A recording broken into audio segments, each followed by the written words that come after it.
Okay, so this is Alex S. Johnson, aka Kandy Fontaine, and I run Nocturnicorn Books, and I'm an author, editor, publisher. I've worked with people like Tom Sullivan, who was, New York Times bestselling author. If you could see what I hear, I collaborated with him on a book called Seeing Lessons: 14 Life Secrets I've Learned Along the Way. I've collaborated with, people like Ellen Mabey.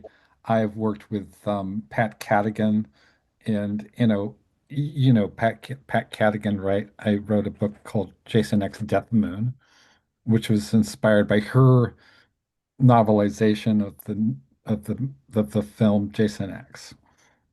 Okay. And it got terrible, terrible, terrible reviews. But I Mm. mean, I collaborated with a woman who collaborated with William Gibson. So fuck y'all Yes. haters, right? And people other people I work with, David J. Haskins from Bauhaus and Love and Rockets, Jarabo from Yes. Swans. I was friends with, Karen Crisis from Crisis Band, Mhm. That's All Do With, and um, the Karen Crisis Band and Gospel of the Witches. And I was very fortunate to, I I dubbed her the Exorcister, and Yes. in this magazine, which I put somewhere. Oh yes, I Jargon think didn't Babes in Jargon Toyland have a record called Exorcisters? But I could be Probably, wrong. yeah. Yeah, Yeah, probably. I love Yeah. this cover. Thank Hmm. you. And that's her. And we also had people like Pete Steele from Typo Negative, Oh yeah. Megadeth, Dave Mustaine from Megadeth, etc. Max Cavalera from Max Cavalera Conspiracy and Sepultura. And I've worked with I I'll just love Sepultura. turn Yeah. it around. Haunting. Speaking of Sepultura, big fan of that band, and I'm a huge fan of Terry B from Tourist Satana, Manhole, My Ruin, Sweet Evil, which is a project she does with her husband Michael Murphy, and is it Michael or is Matt? Is it Michael? It doesn't at this point. I'm just gonna flow. So Yes.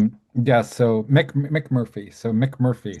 And it sounds like the guy at the end of the bar in some sort of little town in Ireland, and it's like, you know, oh, that's Mick Murphy. And you don't really want to. He lives up the road. You, He's got a you, weird eye.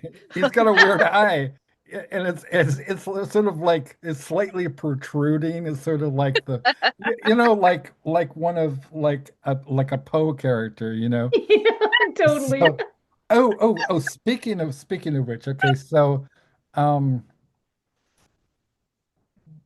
I read a book called the Doom Hippies 3, a Mm. great variety of monsters, and I was very, very fortunate to have none other than Jeffrey Thomas wrote the foreword to this book.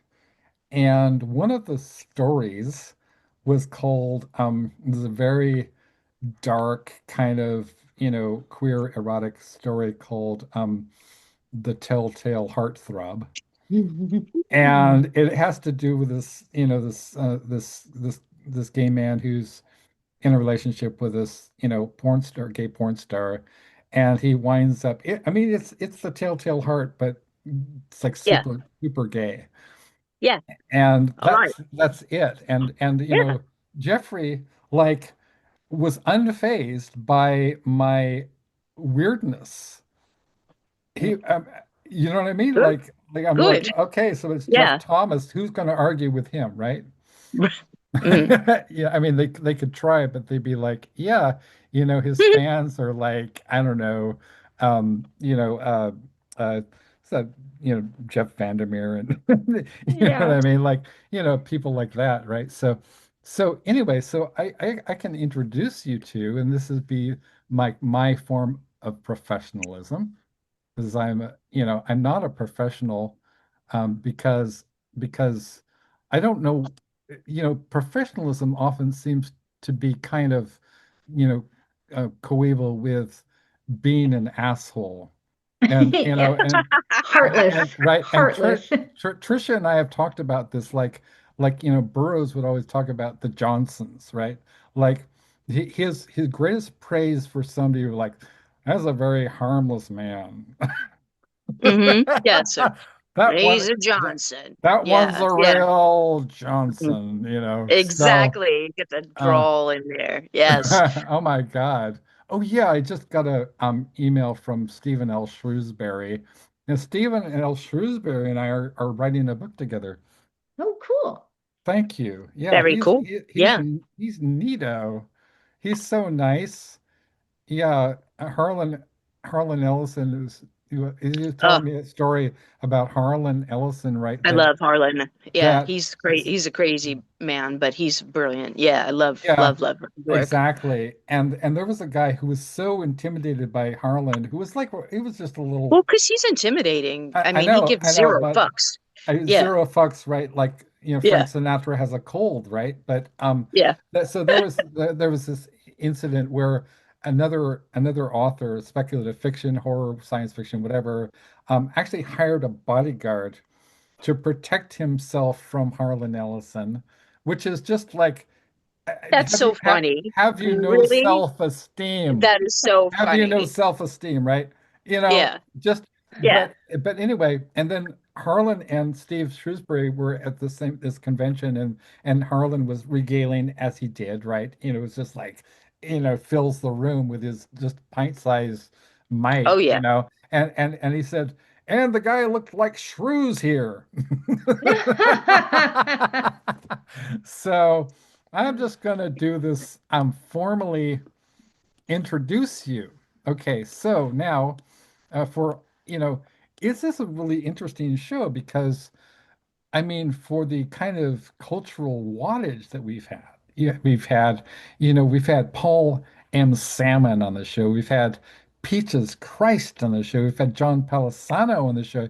We had L.L. Soares, Lauren Soares on the show. We had God, J.G. Faherty, uh, and the people who I haven't had on the show I've interviewed, but Hmm. Poppy Z. Bright, Billy Martin, and so I'm just saying that we don't have as many viewers as we really should, but it doesn't matter because when you're curating culture at this level, Mm. it's archival stuff, and people eventually Yes. will Yes, see, absolutely. it'll be in a museum, at some point. Mm. So, okay, so I'll start with Wendy and Wagner. And Wendy and Wagner is an award-winning writer and editor whose work and well, I should say, those awards include the Hugo Award, is an award-winning writer and editor, I believe a finalist for the Shirley Jackson Award as well. Shirley Jackson. Ooh, Yes, yay. whose work spans horror, dark fantasy, and science fiction. She's the editor-in-chief of Nightmare Magazine, where she's helped shape the contemporary landscape of queer and femme-centered horror. Her fiction includes novels such as The Deer Kings. I like where this is going, Wendy. An Oath of Dogs and the Creeping Jenny series, as well as dozens of short stories appearing in major magazines and anthologies. Wagner's editorial work has been widely praised for its clarity, compassion, and commitment to emerging voices. She has served as managing senior editor for multiple publications, including Lightspeed and Fantasy Magazine, and has been a guiding force in bringing marginalized writers into the center of the genre conversation. A longtime advocate for queer and feminist horror. Yay! Um, Wagner is recognized as one of the genre's most thoughtful and emotionally intelligent voices. We really need more emotional intelligence. I don't think it gets a short shrift, right? Yeah, I You Well, know, agree. I mean, right? It's like the world is transformed into like the apogee of acclaim apathy. of acclaim and cloud is sort of like it's sort of like you know Yeah. Trump is sort of represents sort of like the Gordon Gekko character in Wall Street, right? Michael Mhm. Douglas, right? It's like Yeah. greed, for lack of a better word, is good. Yeah. It's like this Yeah. is a hero to a lot of people. Yeah. I mean, it's Oh just yeah. insane, right? But that's Some people are just about like, I need to make the most absolute money, and even if I'm a yeah, billionaire yeah. and I cannot, I just need to make more like, and it's sort of like, Tricia and I were talking about it's this like the a other day. compulsion. It is like really like the whole Epstein Island thing is something is like a Burroughs routine, right? Yeah. It's Yeah. like, and then they went Yeah. to Epstein Island. Yeah. Literally, this is like, Yeah. and I think cultural reference points for people are very important. And I would love to discuss this and sort of open this up. Tricia Yeah. Warden. Tricia Warden is a poet, performer, and dark literary force whose work bridges the worlds of punk, spoken word, and transgressive art. Over the course of her career, she has collaborated with some of the most iconic figures in underground culture, including Exene Cervenka, obviously from X and Antichrist, and um, and X, the other, you know, iterations of X, Henry Rollins from Rollins Band, and of course Black Black flag. Flag, Yeah. Diamanda Gallas, who is just, iconic, Hubert Selby I love Jr., her. the author of such, cult classics as Last Exit to Brooklyn and Requiem for a Dream, and Michael Jara Yeah. from Swans. And her Hmm. performances are known for the intensity, emotional honesty, and physical presence, a fusion of poetry, ritual, and raw punk voltage. And that, she's a beloved figure in the performance poetry community. Her work has appeared in multiple publications and live venues, and she continues to be a vital presence in the dark glam, punk inflected, I was about to say infested, literary Yeah. That's underworld, good right? too. Yes, punk infestation. You That'd be know, a great name for an anthology. okay, Yeah, I so definitely. you want to do it? You want to do it? Punk infestation. So we're just going to try to throw out some ideas here. Okay, so let's start with you, Tricia. How did you get like what was the spark that ignited your passion for, you know, music, um, transgressive art? Okay. Well, it ever since I was a child, like really, really small, I was drawing all the time. I was trying to write. Um, uh, my mom would come in and see me awake, at like 6 or 7, because I was writing down my dreams. Nice. Um, and I had my first work published when I was 9, and Wow. then I won my first award when I was 10, um, which was a statewide essay about veterans, and I wrote about PTSD, even though we didn't know that term at the time. Yeah. We called them repercussions of war, Wow. and What what what my what year was that, Tricia? 1981. Okay, wow. 1981, and my first real live reading in front of strangers was at this VFW with all these veterans that are missing limbs, that are missing parts of their face, they're in wheelchairs. There's just a tough group of people, and Yeah. I this was my first reading, and I got up and I read the essay, and they were crying.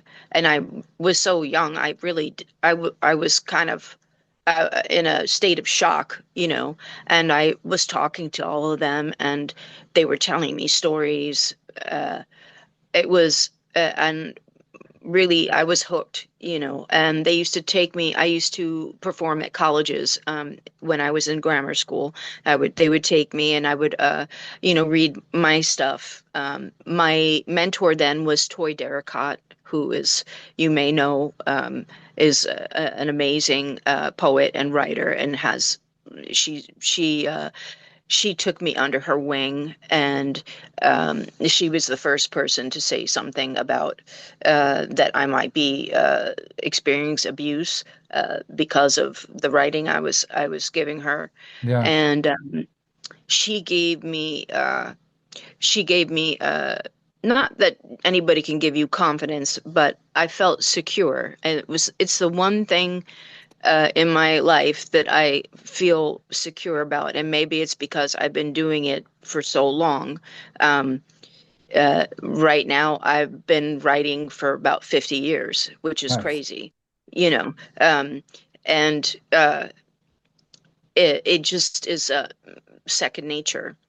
Um, Even if I'm not out performing, I have like here, I have so many books that I've written that I haven't published. I have just boxes and boxes and boxes of writing, memoirs, journals, stories, novels that I'm working on. A whole cavalcade of stuff. And so I just continued. I continued through school. I got a scholarship to a special high school, which also helped. Then I met my second mentor, Freemy Sagan, who was Carl Sagan's sister-in-law, Oh, wow. and she was a love, and she taught me how to edit by using Yeats as an example. Oh, great. Um, Yeah.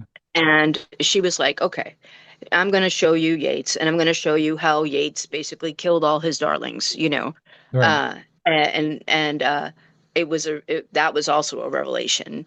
Um, and I uh, got a poem in junior year into Columbia's literary magazine, and I went over to Columbia to read it, which was cool. And all of this stuff was like, yeah, I can get out of school. It wasn't. I know it should Right? have been Yeah. like a big deal and stuff, but my family didn't really make a big deal out of it.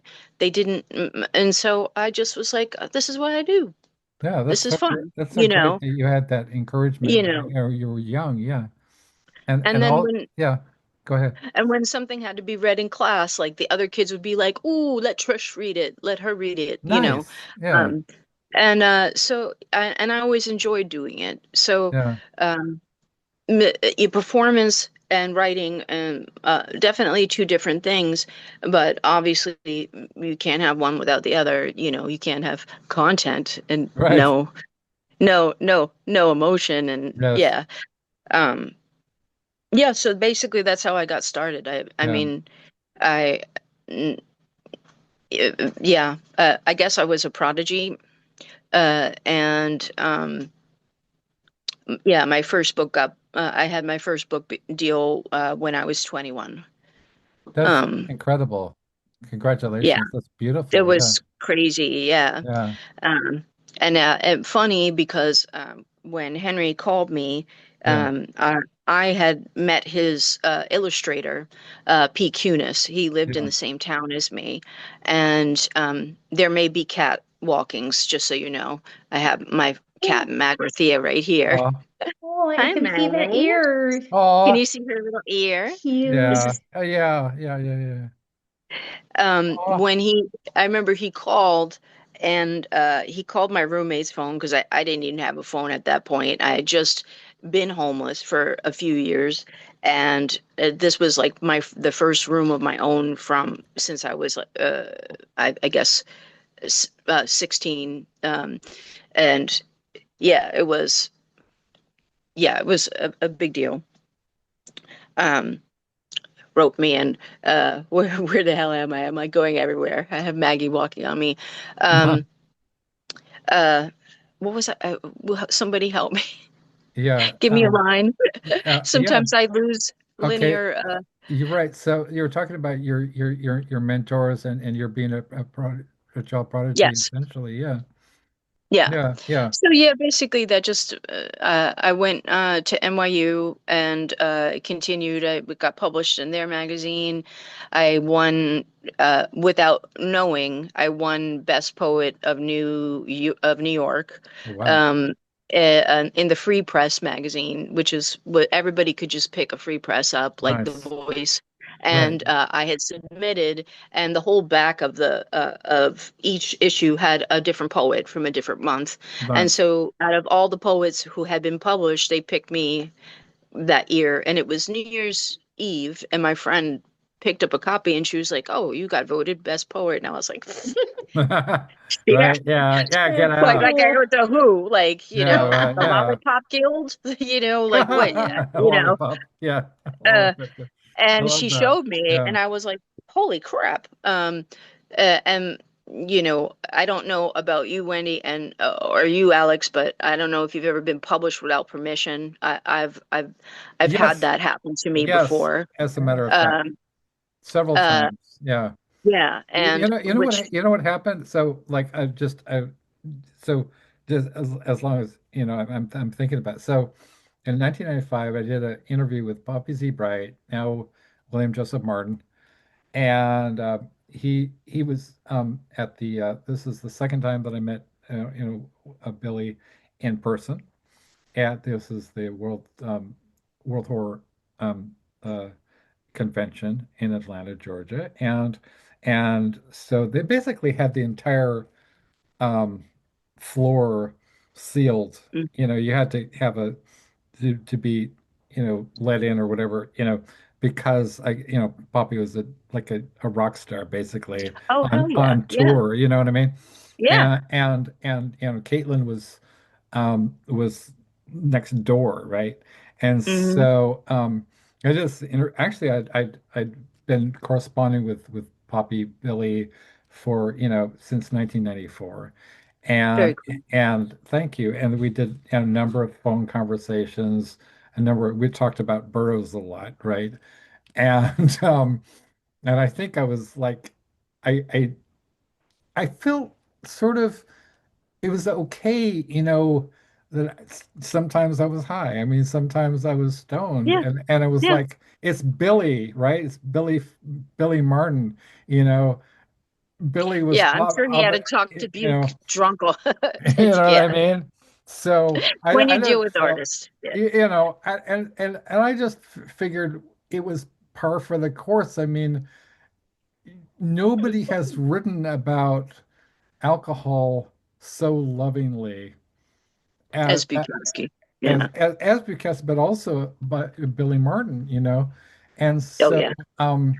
though yeah, this is the point. So I did this interview for Death Realm magazine, Stephen Mark Rainey, and I was a contributing editor, right, along with I don't know, Carl Edward Wagner at one point, and then Billy Sue Mosum and some other people, right, in that and And isn't by the way, it's like, looking back and seeing who were some of the contributors, like, one of my contributors, David Niall Wilson, he Mm. was all over Death Realm.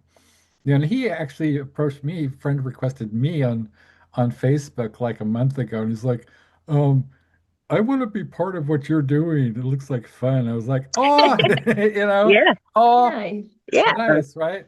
Give them a squeeze, Yeah. Big and so hell yeah. this interview, I did for Death Realm for Mark Rainey, it like people started picking it up, and then there was another guy at another magazine. I used to go to Tower Records when they had all the cool zines Oh stuff yeah. Oh and God, all Tower that Records stuff. was a mecca. Exactly. And I was like looking at these magazines, Poppy was everywhere, right? And so like, wait a minute, this is like this interview. It was the same interview, but my name had been added Uh, to another person. And No. I was no, like, no, no. okay, so And it, no. you need to like contact me because I did the work. Yeah. This is my, Yeah. Yeah. Uh, love. And that same interview was translated into French, and it appeared in Tenebra Journal alongside, Poppy's work. And so it was translated by Poppy's official French translator, wow. Thank you. So I That's was crazy. really That's just wrong. Yeah. gratified. I mean, But that's great that it got translated in French, but that they yeah, try to put somebody else's name on your yeah. interview is not. This Yeah. is speaking of, and then I want to share this because I've kept this since 1994, and you're gonna really dig this because I can guarantee it. And then we can go back, I'll cue you back, and your content is excellent, Ms. Warden. Okay, so this is a QL capture. I don't even know what QL stands for anymore. Do you remember, Wendy? Do you remember Genie? Do you remember Genie when it was like it was a precursor to AOL, And it Oh, was like yes, text yes. only. I Okay, so don't. this is my first interaction. This is historic, document. Wow. This is my Yeah. first Yeah. interaction with Caitlin or Kiernan. And this has to do so Caitlin ran a forum. Okay, and this is the header, right? Whether you've only just gotten around to reading Lost Souls, is that possible, or have just polished off Love in Vain? This is the place to say what you think about PZB. 42 messages total. Wow. Category 8, topic 49, message 1, Tuesday, November 15th, 1994, Larry Hammer, Wombatty. I think I think that PZB sounds like a carcinogen that was used in industrial processes for several decades and dumped in landfills. This is very prosaic. Dumped in landfills now being built over, much to the distress of the new residents when they discover this fact, and to the financial officers of the EPA Superfund. Of Poppy Z Bright, I don't know, I don't much at all, not have sick, right? Not having read any. Return scroll, quit message to P. Granzow Pete at 2007 EST. Sounds like a combination upper narcotic. Category 8, topic 49, D. Dvorkin 1, medic. Does Tom Montaloni know about this topic? That didn't age well. Wow, the old internet. It's so great to like see this stuff these days, right? Yeah. Okay, category 8, this is Rick Hotala, kind of sounding off. And this had to do, remember the burnt flesh, the burnt flesh infused copies of Exquisite Corpse incident, or Uh, was it? Yeah, I think so. Yeah. yeah, okay. So this is, and it was placed in his catalog where this guy, as Caitlin put it, some dork, set himself on fire, and all these kind of virtue signaling dudes, right? Yeah. And I won't get into the whole Tom Motley anything, but Rick Hotel is like the burned flesh thing was a cheap and sensitive and IMHO. This is archaic when they use IMHO, right? Mm. Extremely stupid publicity stunt for which everyone involved except the Nern victim, which is just like The so nerd. so Yeah. fucking Freudian. Like it makes me think of Nuremberg, right? Nuremberg. But Yeah. the Yeah. Nern victim, Nurn, sick, I guess, should be ashamed. Oops, that's burn victim, darned fingers. What the fuck, man? No pun intended. I hope it backfires and ultimately costs in karmic debt and low Oh my sales. So God. Oh he's my goodness. wishing low sales on Poppy Zebright. Good Wow. luck with that And one. death to this person who burned themselves.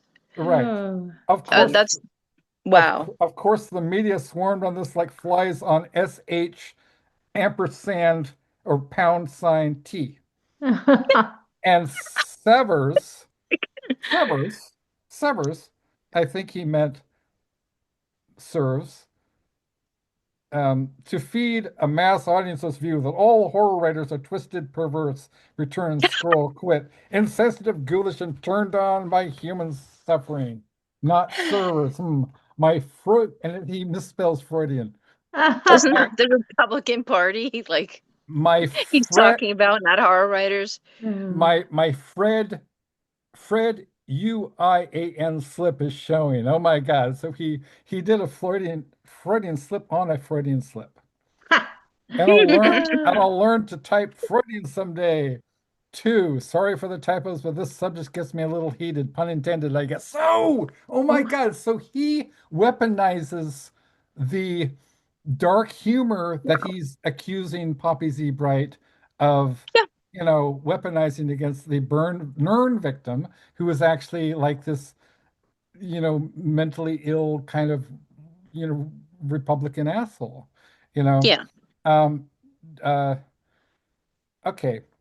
Uh, okay. So, um, the burnt flesh, this is D. Dworkin. The burnt flesh thing, doesn't bother me at all. And actually, I think it's pretty funny, but I'm not sure why. I feel as though I should have a reaction like Rick's, but it's just not happening. And I really don't understand why that's so. Daniel the medic. I mean, just the resonance, right? Just the irony, just like it's pure Burroughs. The whole Oh yeah. thing is just like hilarious, right? Um, J. Sherman 13, Josepha, Rick, thank you. I thought I was the only one revolted by someone the idea of someone delighted in and profiting from a human being dying in agony. Oh no, oh dear. Category 8, topic 49, message 16, Tuesday, December 20th, 1994. C. Kiernan 1, Kate, at 22:11 EST. I honestly don't think that Poppy's reaction. I'm going to try to do a Caitlin voice. I honestly don't think that. No, I can't. I can't do that. It sounds like It's Kermit the okay. Frog, but I love Caitlin dearly, right? Oh, I honestly don't think that Poppy's reaction to the burned flesh thing was ever intended as a publicity stunt. I thought it was a pretty cool response to an absurd event. And so what if her reaction was insensitive? This dork set himself on fire. Is there this dork set himself on fire? Is there a prescribed way that we're supposed to respond to something like this? Since when is it our job to reassure the public that we're really all well-adjusted members of society? Your or anyone else's image is not Poppy's responsibility. So how about Love in Vain? Um, Rick Oh yeah, Hotel that goes anthology. Yeah. on and on. She's more upset that her book is misrepresented in the catalog that she is by the sad, twisted mind that would actually lead someone to burn himself. So Rick Hotala just pivots again, and all of a sudden he's backing the other guy. Or no, Rick Hotala is is leading the witch hunt, so to Hmm. speak. So yes, she's more upset that her book is misrepresented in the catalog than she is by the sad, twisted mind that would actually lead someone to burn himself. Oh, the sad, twisted mind. Sad, twisted mind. Oh dear. See Kiernan 1, Kate, 2146 EST. We're not talking about Nazi souvenirs, guys. Okay, good. We're I didn't talking think so. we're talking about the actions of someone that Poppy had no control over. Exactly. Exactly. N- Somebody did something on their own. right. Nor did she have a control over Barry Lemoncello or the sum the book brought him. Therefore, it was not a publicity stunt in that she certainly had no hand in setting this thing up. Mm. Whether or not her apparent opportunism is evidence that she's a little ghoul is another question. Yes, she is. But no one was victimized except the owners of the destroyed stock and damaged building. Now, from what I understand and I remember from the catalog, and I think I can do Billy Martin a little better because I've actually talked to him many times. Um, so the description was sort of like, well, there's the natives of Papua New Guinea uh, refer to uh, the practice of eating long pig.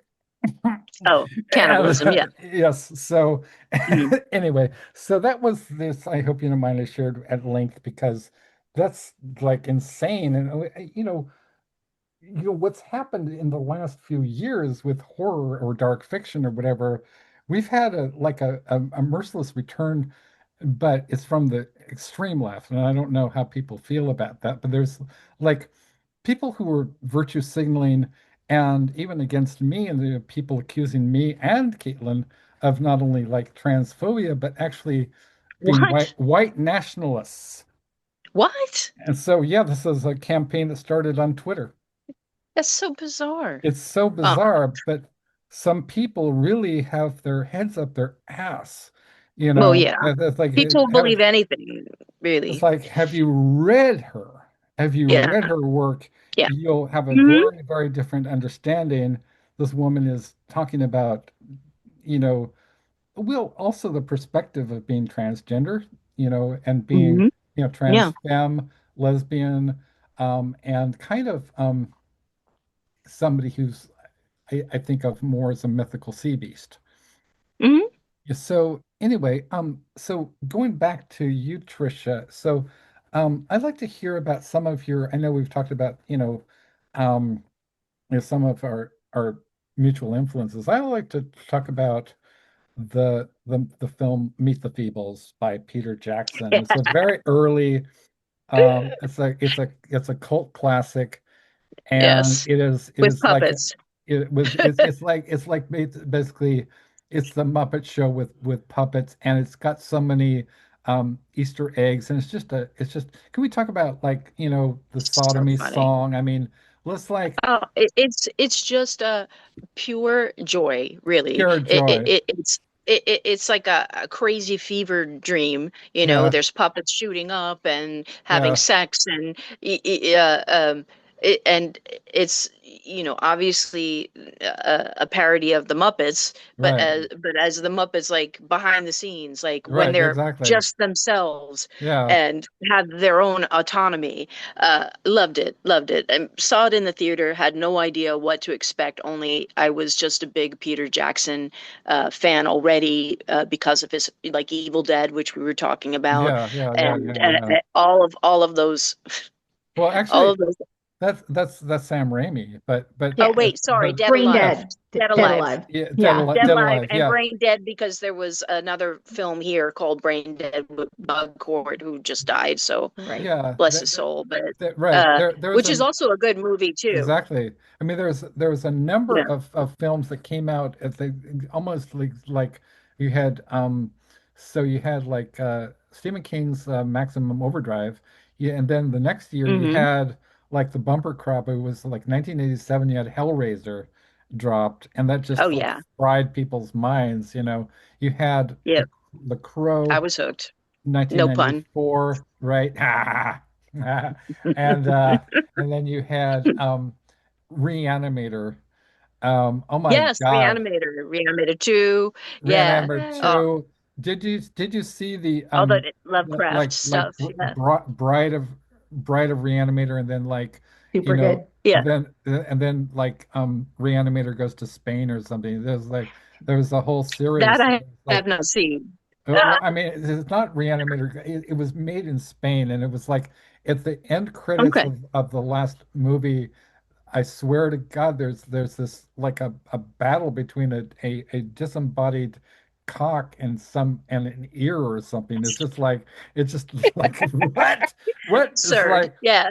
like Shocking and absurd. shocking and absurd. So, I think, and I want to talk about, I want to open this up to Wendy now because, one of my reasons that I write horror is I think, and this is very, very well articulated by Krista Faust and Clive Barker. I remember, and Lucy Taylor, Lucy Taylor is another one of my contributors and a good friend of mine for years, right? And what Lucy was saying something about like how Lucy is a really talk about palsy, right? And very very kind of spiritual, very centered and grounded. But she is a huge Clive Barker fan, and as many good people are. Krista Faust and Clive Barker both talked about the I guess they call it the new horror, right? The new horror. You had Caitlin, Yeah. you had Poppy, you had Kathy Koja, right? And as Edward Lee, I would consider Edward Lee to be extremely literate, very very smart guy who's not at all just a gross out guy. I think he's really smart guy. I love Yeah. him a lot. But the thing was Clive Barker was on a panel with people like Ramsey Campbell, and he was talking about how he he he was talking about how there's like two kinds of horror. He identified them as like left bank and right bank horror, and basically, and I think it was sort of like this dinner. When you like pretend to have it. I don't know why they do this stuff. So they had actual food, right? And so like Mm, Ramsey Campbell, Clive Barker. I mean, maybe John Carpenter. I don't know, but they're sitting around this table, right? mm. And Ramsey bless his heart, is the only one who's actually eating. He's sort of like he's sitting there going, He's like, every I once got free food. I'm with every you. once in a while he's like, "Mm, oh yes," you know. Yeah. But Oh, yeah. Mm. but Yeah, but I Cli concur. Yeah. right, but Clive in his inimitable way, uh, there's no delight's the equal of dread. I love how he talks because he does not sound like he's from Liverpool, right? He just sounds very I don't know where that accent is, but it's sort of it's there's because I have some friends and collaborators and contributors, including Ramsey Campbell himself was in our clown horror book, Floppy Shoes Apocalypse. But thank you. But Clive sounds, he just sounds different, right? He doesn't sound like the Beatles. He's a, you know, the dog, right? I love Clive Barker so much. And I Me hope too. Me I'm too. really, really trying to get in touch. I'm in touch with Phil and Sarah, so I'm hoping we can get him on board the That would be Clive great. Barker book. And by the way, I mean, you're both welcome if you'd like to write me something for the Clive Barker book. It's got Oh, hell yeah. Oh, Jonathan fun. Mayberry, Caitlin Arkieran is doing the introduction, Yeah. um, So cool. David Niall Wilson, Nicole Six, Poppy Z. Bright, Billy Martin. It's insane how Lucy Taylor is in it. It's Gustavo Bondoni. It's just incredible who we got, and Yay. I'm working on Christopher Young, Okay. Cool. right? Evan J. Peterson. Oh, Evan, yay. Evan is Okay. so cool. Actually a show with him. Right after I interviewed Peaches Christ. So Okay. proud of like Peaches, you know, Peaches called She's amazing. Peaches called me Candy. I was like, Right. oh, I thank love you, it. Peaches I Christ. love it. You Yeah. Oh, are the goddess. Oh yeah. I mean, Peaches is the new divine, right? There's no, Oh, right? totally. And yeah, Yeah, yeah. she's always given zero fucks and yeah, always been authentic and given yeah. us the raw peaches, The which raw we love. peaches. Yeah, The I teachers of love that. peaches. Mm-hmm. That sounds dirty. Mm-hmm. Giving Yeah. you the raw peaches. Yeah, so Yes. so Wendy, I want to talk about the Queers Destroy Horror issue of Nightmare Magazine, which you guest edited. And because that's where I live, it sounds very John Waters, kind of you know, I love the fact that you just went there, right? How did that come about?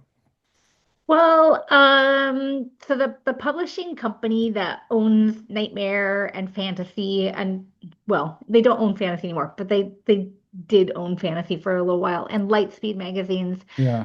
Adamant Press, they in 2013, like there was a lot going on that year with just really like gross behavior against women in science fiction, and the the assistant publisher at Lightspeed, like she made some kind of statement when she was at a con talking to somebody. She's like, "Oh yes, we women we're always getting our cooties all over science fiction.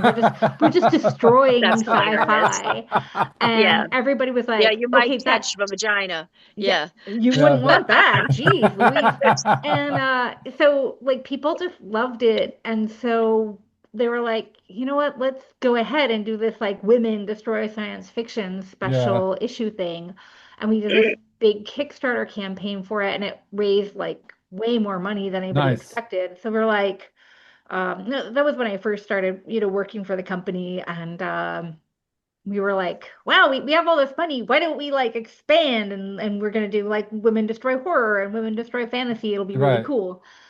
Mm. And that was a blast. And so the next year we were like, we gotta do this again. Yeah. Let's bring Yeah. in like all of our queer friends and let Nice. them like destroy all Yeah. the genres. Yeah. And it was really Love that. exciting because it was I was really surprised when JJA, our owner, like he asked me if I wanted to be the editor in chief for like Nice. the issue at Nightmare, and it was really exciting to get to do, um, and just so fun.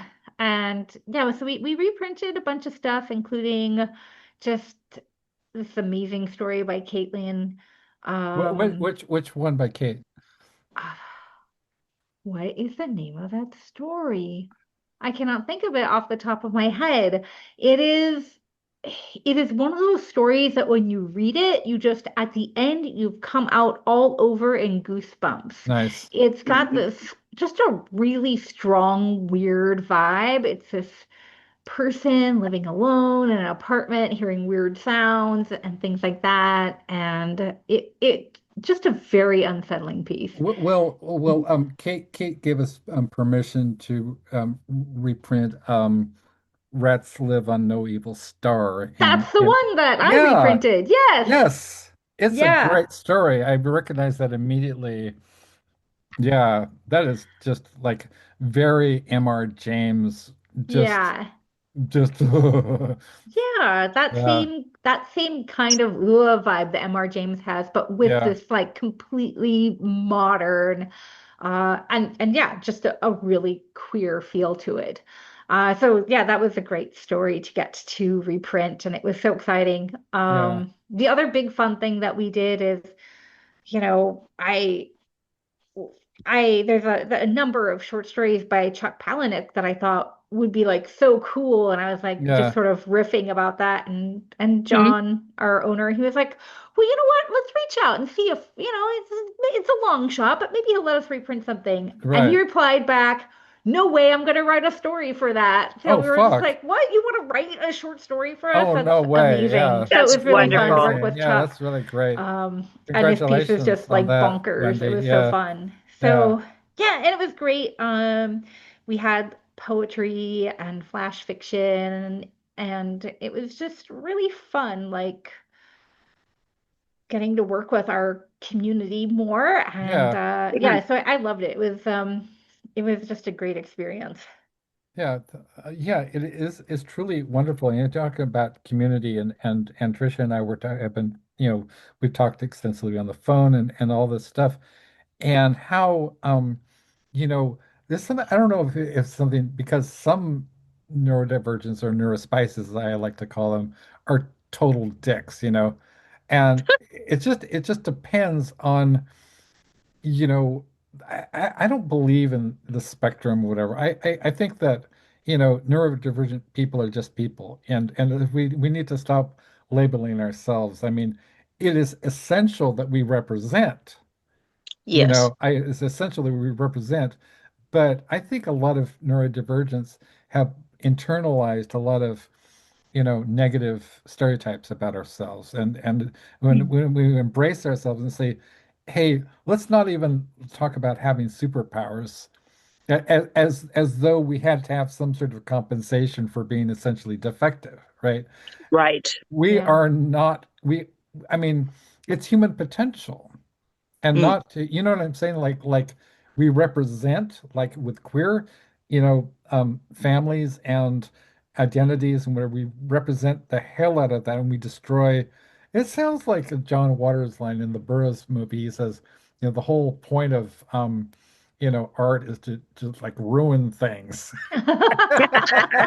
Oh, that's I oh Yeah, my great. I God, love I love that. you him so know, much. He's the yeah. He's so best. funny. And but really so my approach to um being a curator, being an editor, is basically like I'll just I welcome you, it doesn't matter. I mean, I published people who never had anything published before in their lives, You and I just want to publish good work, right, right? exactly, and I say, look, it's like for example Michael Kobe. And I say, Michael Kobe is I think he's brilliant. He's a Native American two-spirit, Mm. and he is I immediately he oh yeah, Wendy, we're doing a Billy Martin Poppy Z Bright tribute anthology. I Oh, would cool. love to have you on board. I would love That to would have be you on board. wonderful. Okay. we've got Krista Faust, we've got Peter Straub. Oh, We got great. like everybody Yay. is so brilliant. Brian Hoge, oh my God, it's Gonna be a so party. fantastic, right? It's a party. It's a party. David Niall Wilson and Lauren Soares wrote original stories. Oh, great. Yeah, so it's Yay. really beautiful, beautiful, beautiful, beautiful lineup. And so, yeah, so anyway, so my approach is just like I'm the opposite of I won't name names, but there's some people in horror circles. I mean, I'm not going to say like Brian Keene, for example, because that would be, I don't want to, you know, go down that road. But I do want to say there are people who position themselves as like, well, horror is a hierarchy, and you have to work your way up. It's sort of like that. Remember that Uh, Mike Judge movie Office Space, Yeah. yes. right? Where they keep sending that poor bastard down, and he's in the basement. It's like, well, Stapler. My I'm gonna stapler. my stapler it's like I'm gonna burn this building to the Burning the whole. ground. Well, and it's like they don't ever believe him, right? And No. so I think with certain people, and Mm. I'm not going to pick on Brian because Brian has said some really nice things about me. So, I love you, Brian Keene. Okay, and he also is a collaborator with Steve Shrewsbury, so um, that's good too. His good taste, and no, he's a decent guy. But I will say there is a model where horror is or speculative fiction is something sort of like if you're, well, for instance, I have not even had in 30 years of my career, I have not had one single award nomination for anything, which I think is just insane. Where I've seen people who are actually like borderline illiterates, have been nominated for Stokers. I mean, it's like Yeah. I read this and like, holy That's shit, the this thing is is you have to bad. get nominated, you Yes, know. And and that's the crux therein lies because uh those people who can nominate you have to lift you up and yeah, nominate you. right, Um uh that's how, if you're not in the list of nominations, you're not there. yeah, and it's gotten to the point where I've actually been shadow banned from HWA's um, you know, public Facebook group, and I'm banned from, Why? like a complete. Well, I know I'm not going to say why. I'm not going to say Oh, why, sorry. Sorry, but sorry. it has Yeah. to do with the current administration. There's just Okay. say, and Confliction. so there's conflict of interest. Let's just say, and it's a whole mess. It's a whole Mm. can of I worms. feel But like awards are, I mean, they're sure it's nice to get an award nomination, yeah, but they're not necessarily measuring like the value of the work that comes out. yeah. They're more a way of taking the temperature of who is a loudmouth in what community they're Oh, involved with, right? you So, you I used mean, you it's a said the little bit words, less like Wendy. You that. said it. You It's said a it. little less like that with like the Shirley Jackson, because that's a Yeah, juried award, but right. still, the people who vote for the awards have their own ideas about what makes a great piece of fiction. And Yeah, that doesn't Exactly. necessarily reflect the full array of what fiction can do or what yeah, fiction can mean. And yeah, so I think there's a great many people who write and create work that, or like in the case of editors, like Pseudopod magazine, uh-huh, an amazing podcast, have published so many really important and powerful works. They never get shouted out for like the Locus Award. They've never yeah, gotten, a Hugo nomination for best short fiction magazine. right. And there's the work they're publishing is equally as affecting and important and Yeah, innovative as, the work that's appearing in like yeah, The Dark or Uncanny or things like right. that. Exactly. Yeah, But they don't they just don't connect with the people who are Hmm. voting in that particular award system, so Yeah. they're not getting Yeah, that Mhm. recognition. it's So it's yeah, it's really interesting, Wendy, and as you're making an excellent point. It's like it's about institution and institutional inertia more than it is, the like what you're describing is essentially sort of a factory system for producing merit associated awards. also, Not, I think like if you work in this business, you yeah, kind of have to disassociate yourself from like you have to set aside that like, oh wow, that's got to be a great book because it won a Hugo Award. You kind of have to set yeah, that aside and yeah, know that you have to make your own value judgments.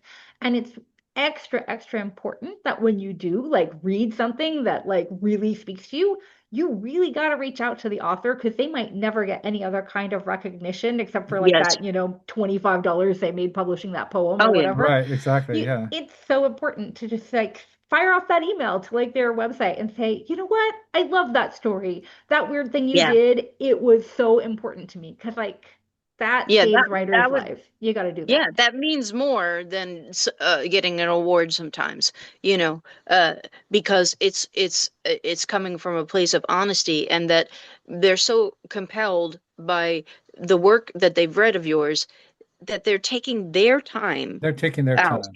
to tell Yeah. you, Yeah, which Yeah. is so kind. Yeah, Uh, yeah, exactly. And there's just and like nothing more important when you do this work than finding those connections. Like that's the most yeah, yeah, nourishing and wonderful thing. And so yeah, it's like I don't want to knock the organizations that run awards because it's hard work and definitely. but also I think like after you've been in the business as long as we have, you start to realize like that yeah, is the least important part. The most right, important part is like yeah. finding a way into other people's hearts. And we're really Mm, lucky when we get to do that. mm. And by the way, I just Yeah. want to give a couple of shouts out. So I want to give a shout out to Anna Taborska in London. Okay. I want to give a shout out to Priya Sharma. Oh, Okay. Okay. So I love you lots, Anna Taborska. You're my heart. That's all I want to say. And Priya Sharma, Mm. you're a beautiful Sweet. human being. Okay. So yeah, I mean, talk about some award-winning authors, right? I mean, my God, like what World Fantasy Award, Anna just, Anna is so modest. I mean, she won, she didn't even bother to tell me. I was like, Anna, you just won your second Bram Stoker Award. And it was, oh yeah, Oh yeah. like just just just like, man, you're on fire. She didn't even tell me that she was nominated for a Shirley Jackson Yeah. Award. I'm like, oh Yeah. my God, Yeah. just so beautiful, beautiful person. And these people make my life, worth. I mean, I have a, TBI as a survivor, and I just like, well, it is kind of a struggle, but daily I see people who really, I'm going to read something that just, I mean, absolutely, I mean, tears. And this is some fucked up shit. It's a dark fiction collection by my beautiful friend Nicole Six. And so this is the cover, and she made a lot of Nice. she made a lot of money from this book. Good. I mean for and like she's paid serious money. People like I made like $8,000 for Jason X Death Moon. She made like $10,000 from this, which is Yeah. I mean That's a lot that's for good. under, No, yeah. that's Yeah. Yeah. good money. A woman walks into a strange shop in a strange town and comes out a literary sensation. A Mm. drifter walks into a bathroom and it sounds like a kind of a raunchy joke from like a Hubert Selby Jr. joke. A drifter walks into a bathroom and ends up spending a wrong turn in a gender-bending carnival of terrors. Um, Friends and lovers find disturbing new pastimes and lost souls. A little Poppy Zebright nod. Just Yes. refuse to stay lost. and this in these six twisted tales of sex violence and the supernatural lubricants in between. Oh God. And so we've had actually Nicole was another one who got in touch with me and reached out to me and said, I want to work with you and you work with David J. Askins. I'm like, yes, we do. He is indeed one of our authors, and Bela Lugosi is still dead, man. But I got this, this book. This is what she wrote. This, I'll just show it to you. Hmm. Oh, that's lovely. It's very sweet. Very Yes, sweet. this is important because, I also want to say a lot of us struggle with, mental health issues and Mhm.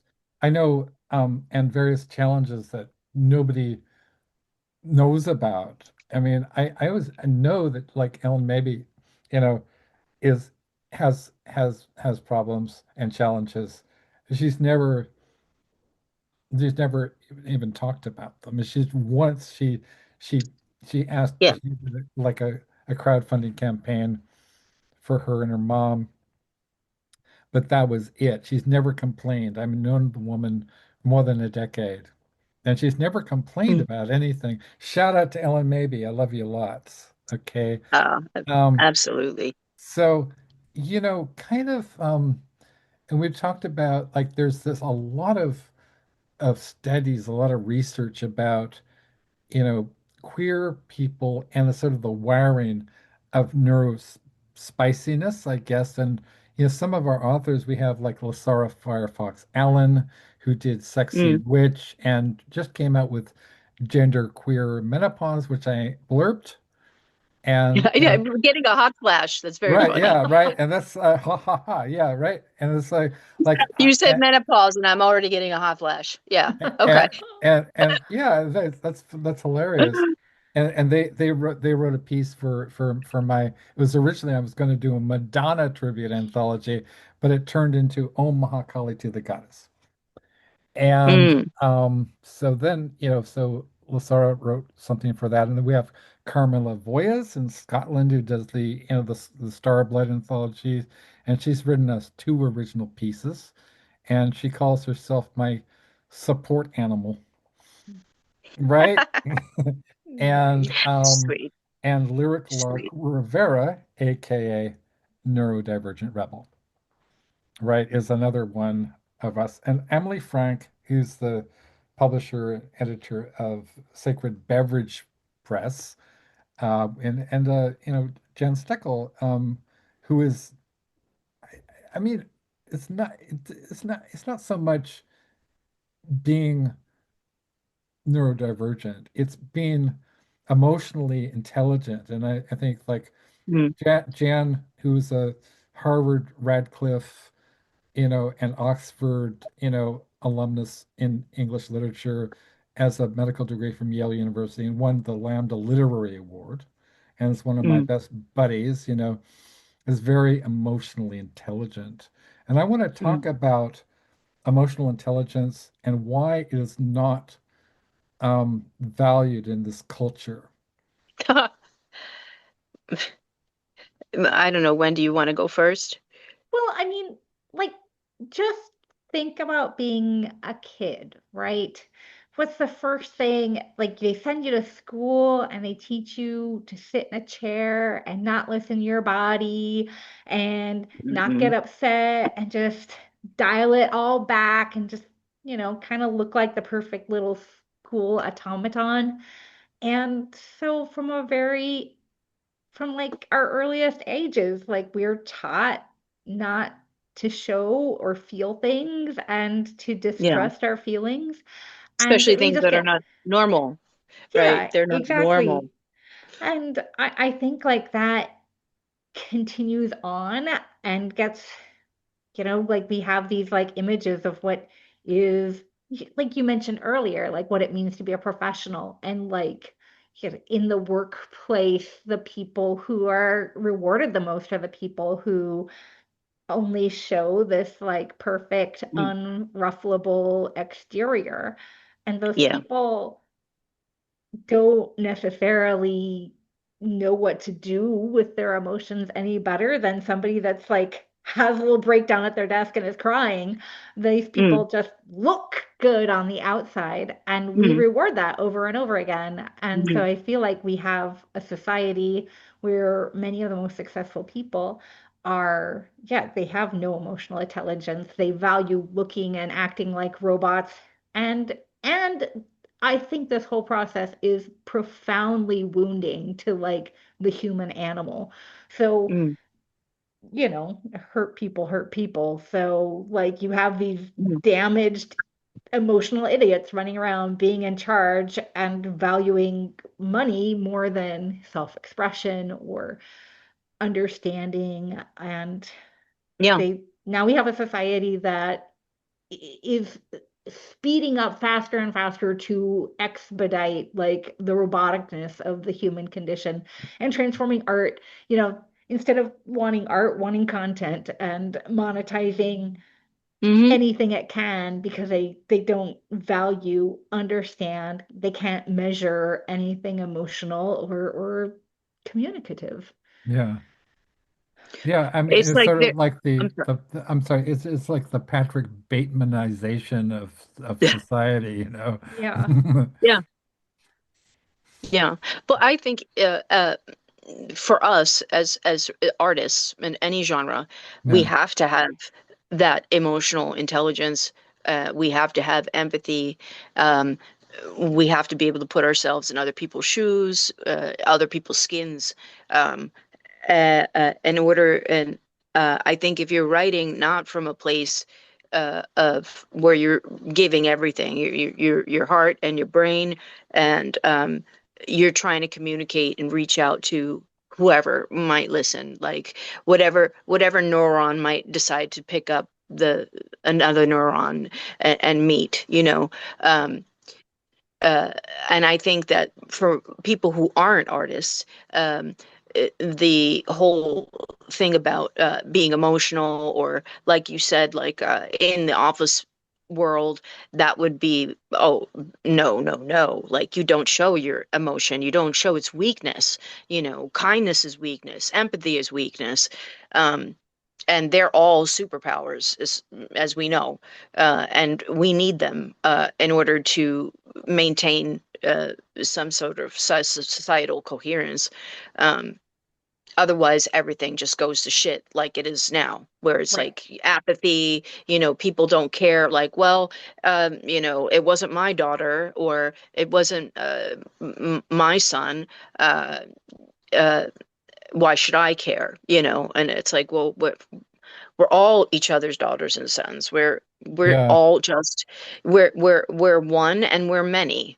We're both at the same time. And once we realize that and get over whatever little differences we have between each other, because it's usually always about fear of the other, yeah, some sort of xenophobic bigotry. I mean, look what's going on now. I mean, we you're wouldn't right. have this Yeah, crazy hysteria, ICE people just ripping people out of their homes. yeah, No, no law is being abided. It's all a friggin' free for all. So I think it's imperative that we need emotional intelligence, yeah, and uh, because even like your dad who's inventing something, you still even have to have emotional intelligence. Like, how is this product, or how is this thing that I invented going to affect people? right. Um, uh, how is it going to affect their mind and body? Because it could. Yeah, I mean, even if you're a scientist, you should also have emotional intelligence. I know you need to be, non-biased in a way, like almost no emotion, but we're all human, and we're all living that we're all having this experience together, yeah, you know. And even scientists or doctors, when they're dealing with death, or all these very intense things, it affects them emotionally. And if they don't have some place to put that, it cracks them. yeah, And they wind up burning out, because it's too difficult, not to uh, put that emotion from all these intense things somewhere, Yeah. somewhere where it doesn't fester and become something negative.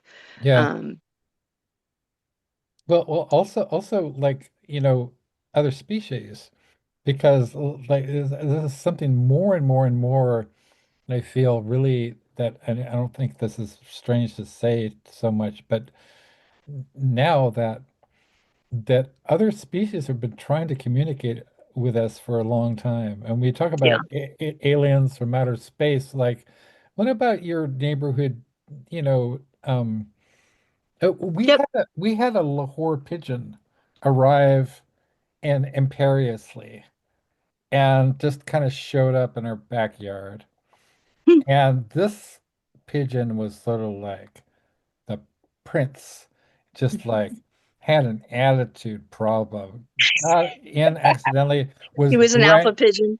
It was more like, they're from Persia, I mean, ancient Iran, right? Yeah. And so he had a kind of a majesty to him and also an attitude. Like he was I felt sorry for him. We kind of felt sorry for him. He was out in the back, he was drenched, his feathers were all wet, and I was like, oh, it's a beautiful, weird ass looking pigeon.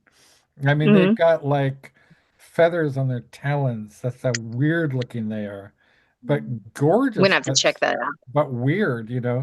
And so I Yeah. was like, huh, we need to bring him in. So we brought him in and put him in a little, kind of captured him, put him in a little crate, and with a, like a blanket or whatever, electric blanket, and try to feed him. And then he got loose, and it was just like, just it was mayhem, just like complete carnage, right? Yeah. And wouldn't let us, approach him. And then, and then finally, he finally got out. And it's like, obviously, he was somebody's pet. He had a real attitude problem, man. He'd be walking down the pathway here, you know, and be just like, Strutting. okay, okay, you know, I'm walking. I'm a Lahore pigeon, motherfuckers. Watch me walk. It's like got my talons, got my feathers and my talons, man.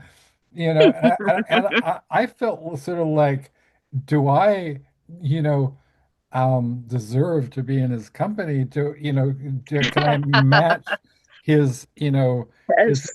imperial grandeur? Royalty. And, Yes. and no.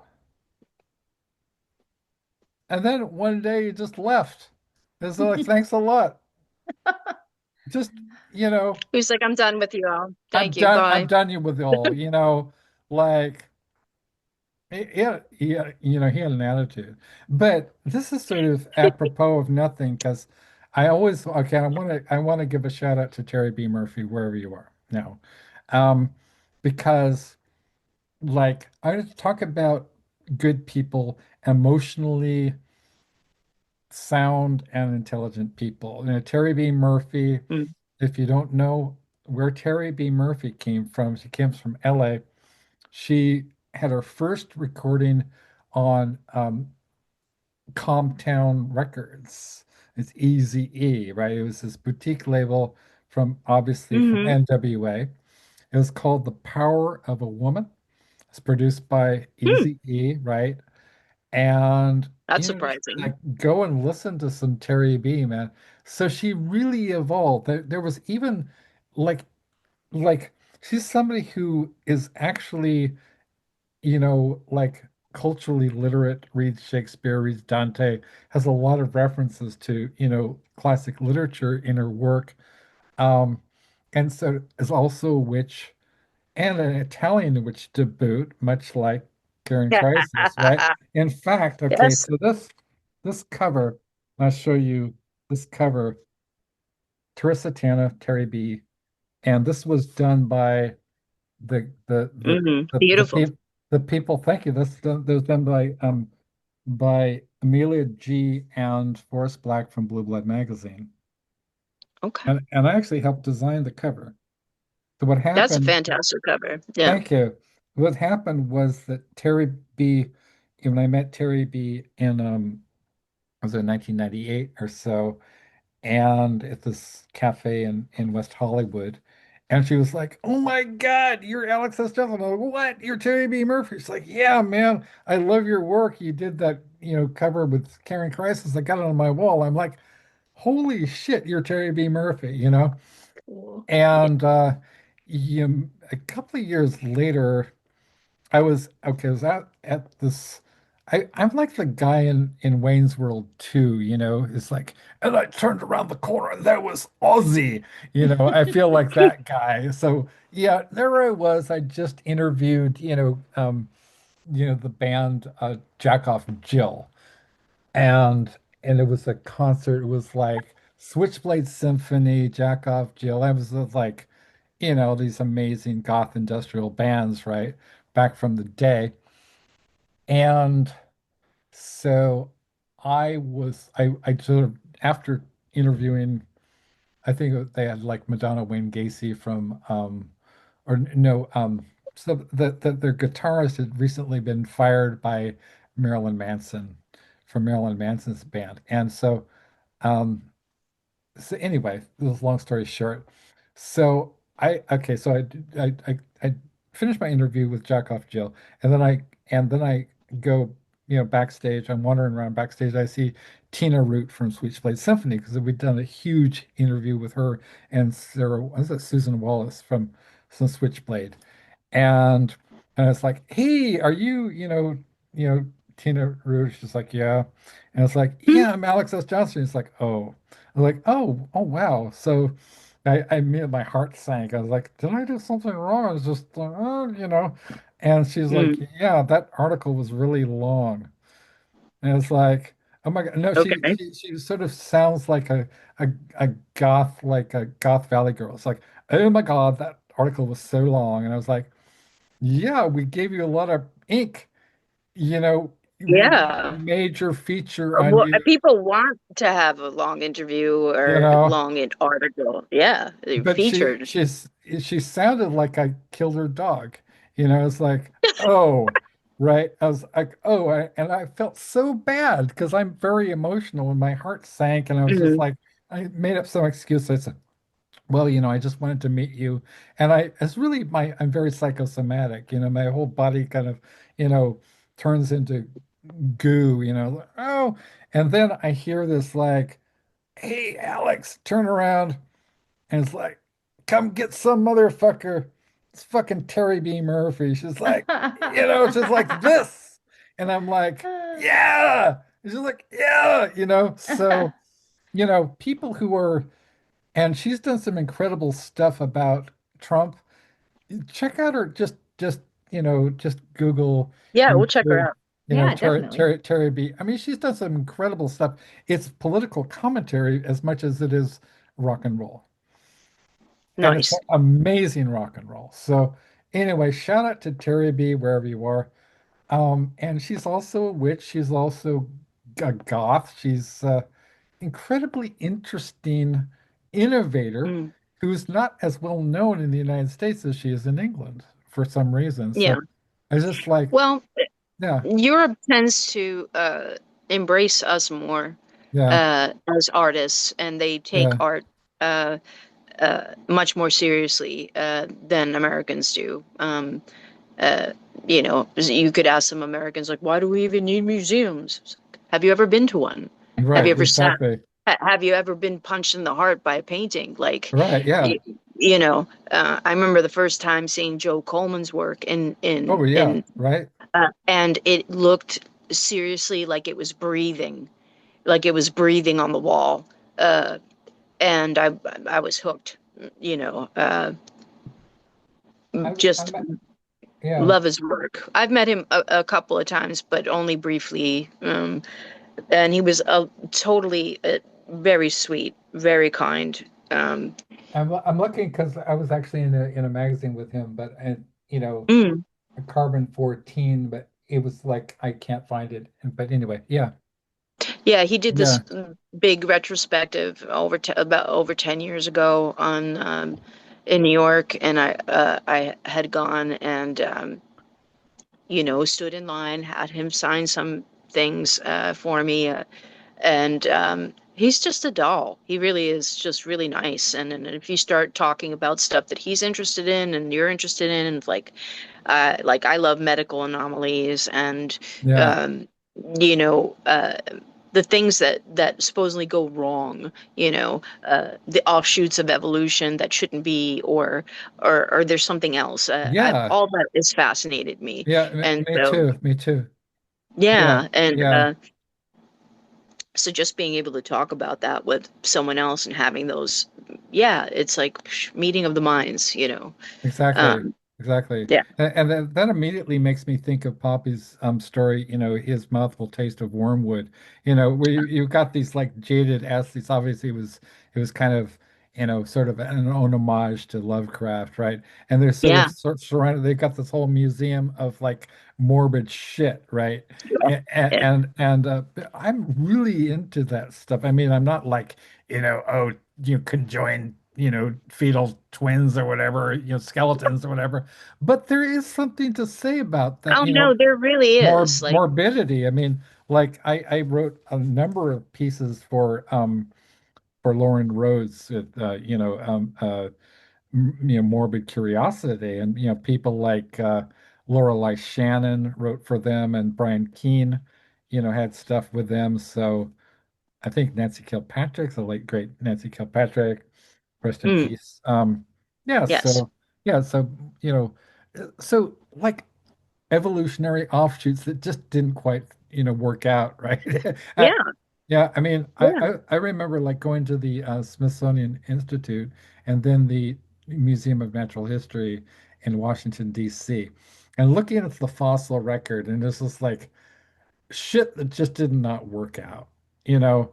And this sort of like, okay, this is kind of like almost where we talk about, so there's a kind of analogies between, secular humanist concepts like intelligent design, which is really sort of a weird kind of riff on creationism, which is just exactly. batshit That's crazy. exactly it. Yeah, I Right. agree. And then Yeah. you've got like it's sort of a concession. Mm, And then you've got evolution, which is how things work. And you have like, mitochondrial DNA, which is how we know that we're all descended from a black woman. hmm. Thank you. Yes. For Thank my you, mother. thank you, mother, right? And so when I was looking at these fossils, and I was thinking, you know, these evolutionary dead ends were super interesting. Mm, And there was one little exhibit that said that had like a fossil of like this enormous bird, and it said, I've never forgot this. And actually, when I was teaching composition in LA, I made a whole unit about it. It said, you know, enormous birds ruled the planet for 3 million years. I'm like, what the fuck? This is like Caitlin Arquette deep time, right? Like it's a flash in the pan, And yeah, I was just like, holy shit, that's a lesson. Your yeah. takeaway is like every every it's like I was also think of like Nietzsche's will to power, every microbe wants to be recognized. And I was just thinking, wow.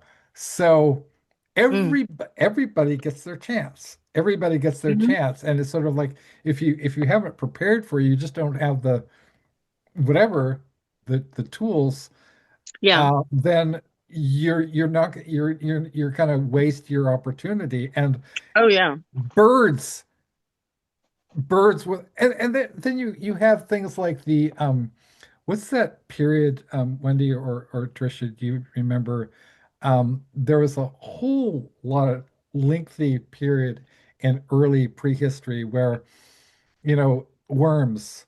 It was like the planet of the worms. Do you remember what I'm talking about? It's like there's this whole something begins with an E, like yeah, Um, the, I the- don't. I'm sorry, Wendy. yeah, I don't remember. yeah. I don't remember the term either, but it is fascinating, and it's fascinating that also, dinosaurs were here so long, much longer than we ever thought.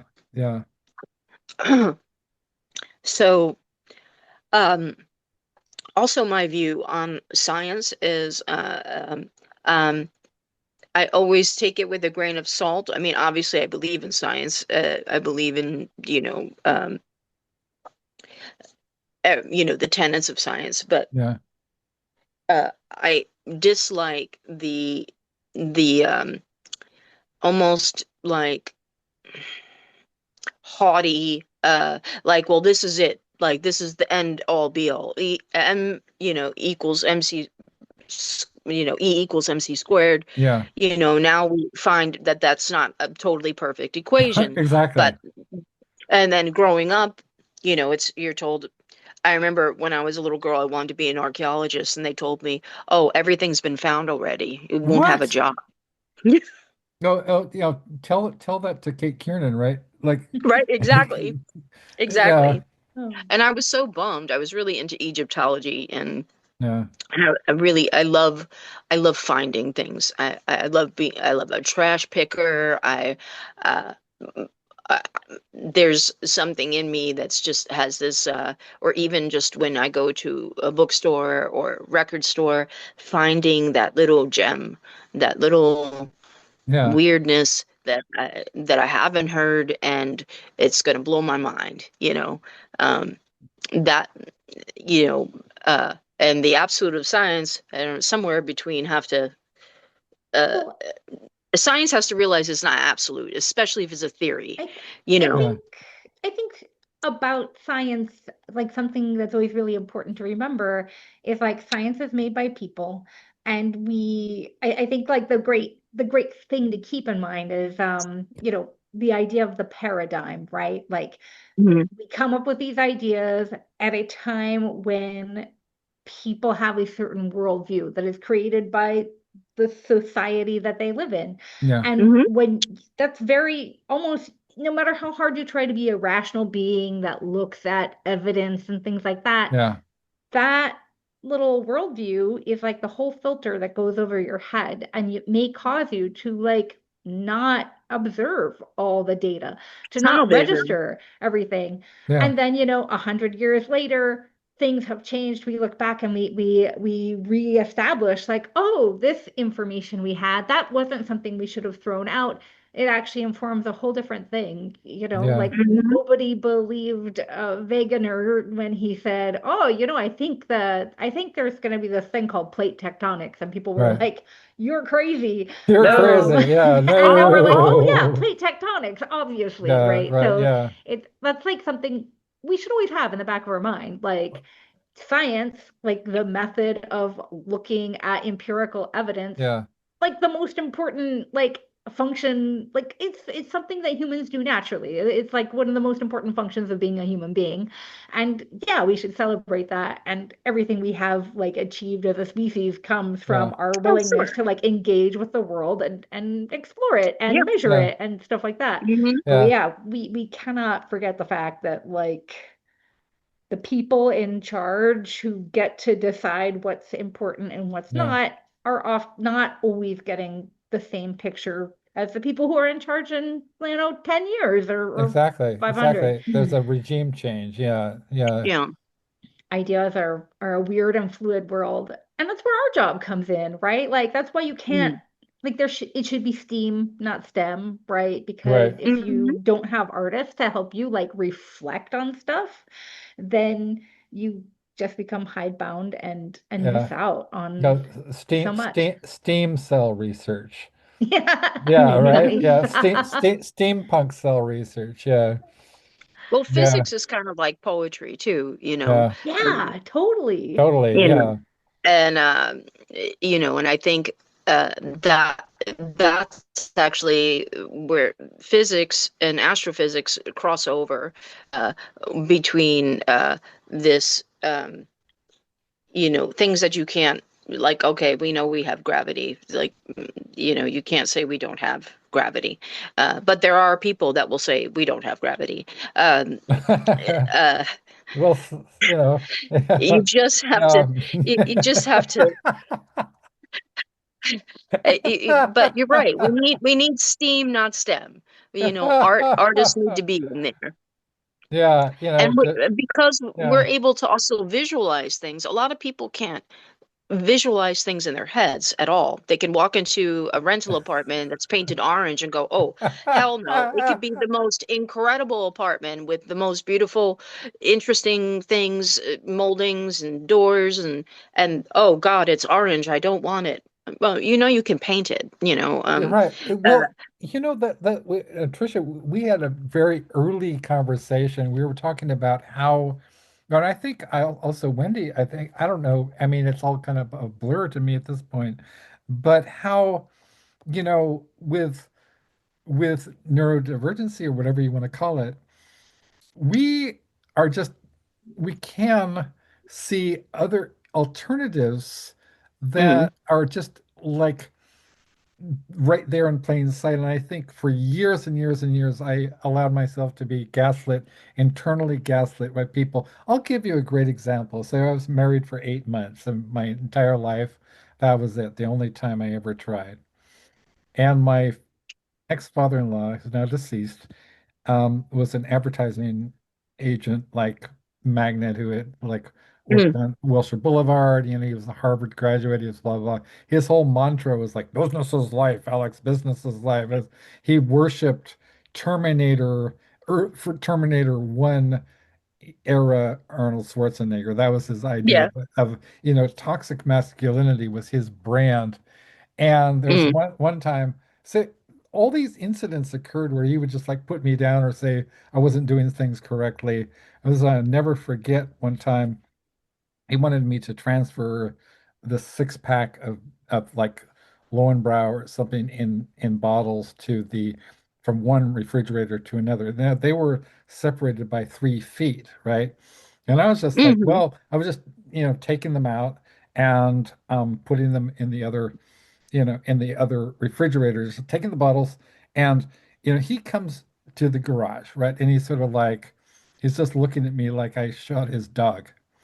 And I was like, "What's up, Hank?" And he's like, "Well, Alex, you're doing it wrong." I was like, "How am I doing it wrong?" He says, "Well, you need to take the box of the case of Lowenbrow, and you need to physically move it over here to this refrigerator in front of the refrigerator." And I'm thinking it's 3 feet away. Okay. And then you need to take the bottles out and do it that way. It's more efficient. I'm like, I said, "It's cool." And he said, "Oh yeah, it's cool." Because it never would have occurred to him that, you know, that it, like, well, like what would happen if what would ha like if did I this isn't You're going this to is open a hell mouth if you put the low and brow in wrong. I mean, it would be sort of like the Lowenbrow case was sort of like the lament configuration of my particular timeline at that point, and Mm. it'd be like, you know, the box, you opened it, we came, or the Lowenbrow, you removed the bottles, we came. Oh, shit. You know, go to hell. Oh man. No. Anyway, Well, yeah, I think some people are control freaks, and if you're not doing it their way, they think you're doing it wrong, and it's a mental condition. They get very upset. It's just almost like, if you're working with somebody, unless what they're telling you to do is pure ridiculousness, like if you're your father-in-law, your ex-father-in-law said, well, you need to, pirouette twice every time you put a bottle of Lowenbrow in the fridge. You would just be like, okay, dude, like, oh, I'm not doing that, but I might tell you I'm doing that, but go, go, go, go, and a I'll get a the Lowenbrow in the fridge. You know, actually, that sounds kind of fabulous. doesn't it? I'm It's right. such fun, I much might do fun, that. I much might more pirouette. fun. Yeah. Go for it. Yeah, You it's know? fun. Yeah. Why not? Sure. It makes Yes. menial tasks much more fun. Yeah. So like Burroughs said, in one of his novels, like, you know, um, be just is, if you can't be just, be arbitrary. Ah, yes. Hmm. Yeah. Okay, so I want to just like brainstorm for like I want to do an experiment, because I got some brilliant minds here. I want to do an experiment where for 30 seconds we're going to come up with like ridiculously cool anthology ideas. Okay. Okay, just anything, Hmm. anything. Okay. Hmm.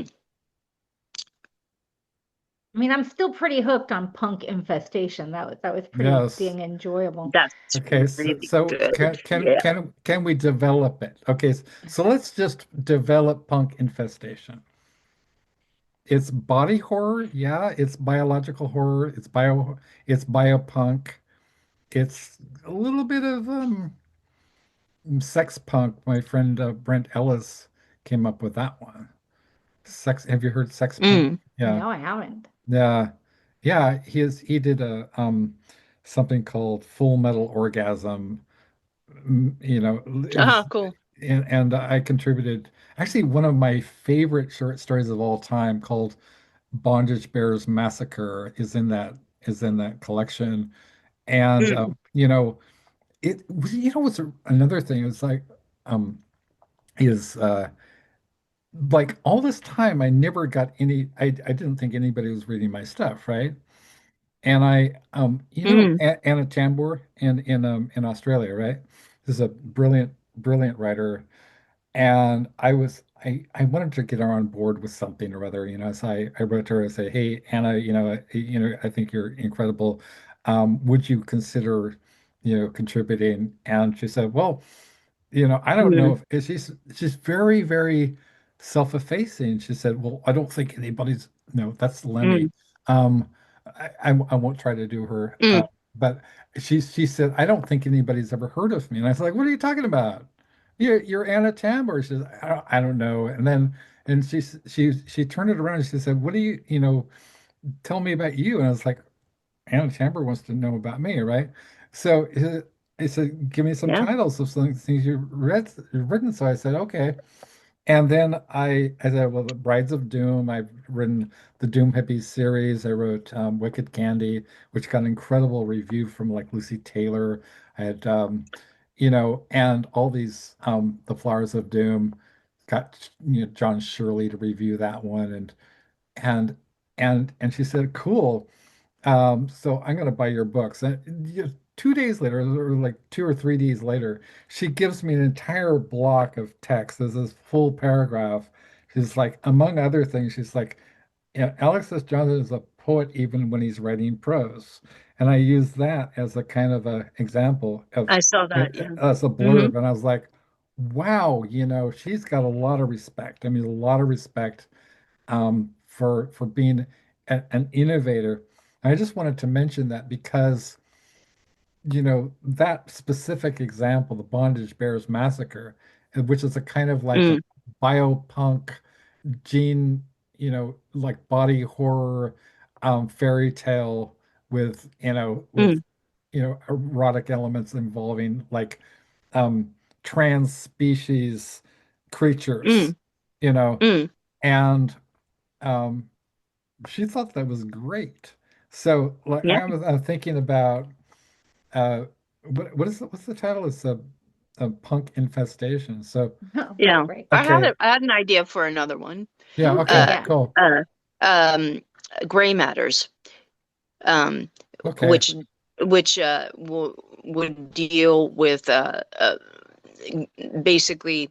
I'm obsessed with gray areas because Yeah. we mostly live in them. Everybody, I mean, when we're 20 and we everything is black and white, it's actually almost feels uh,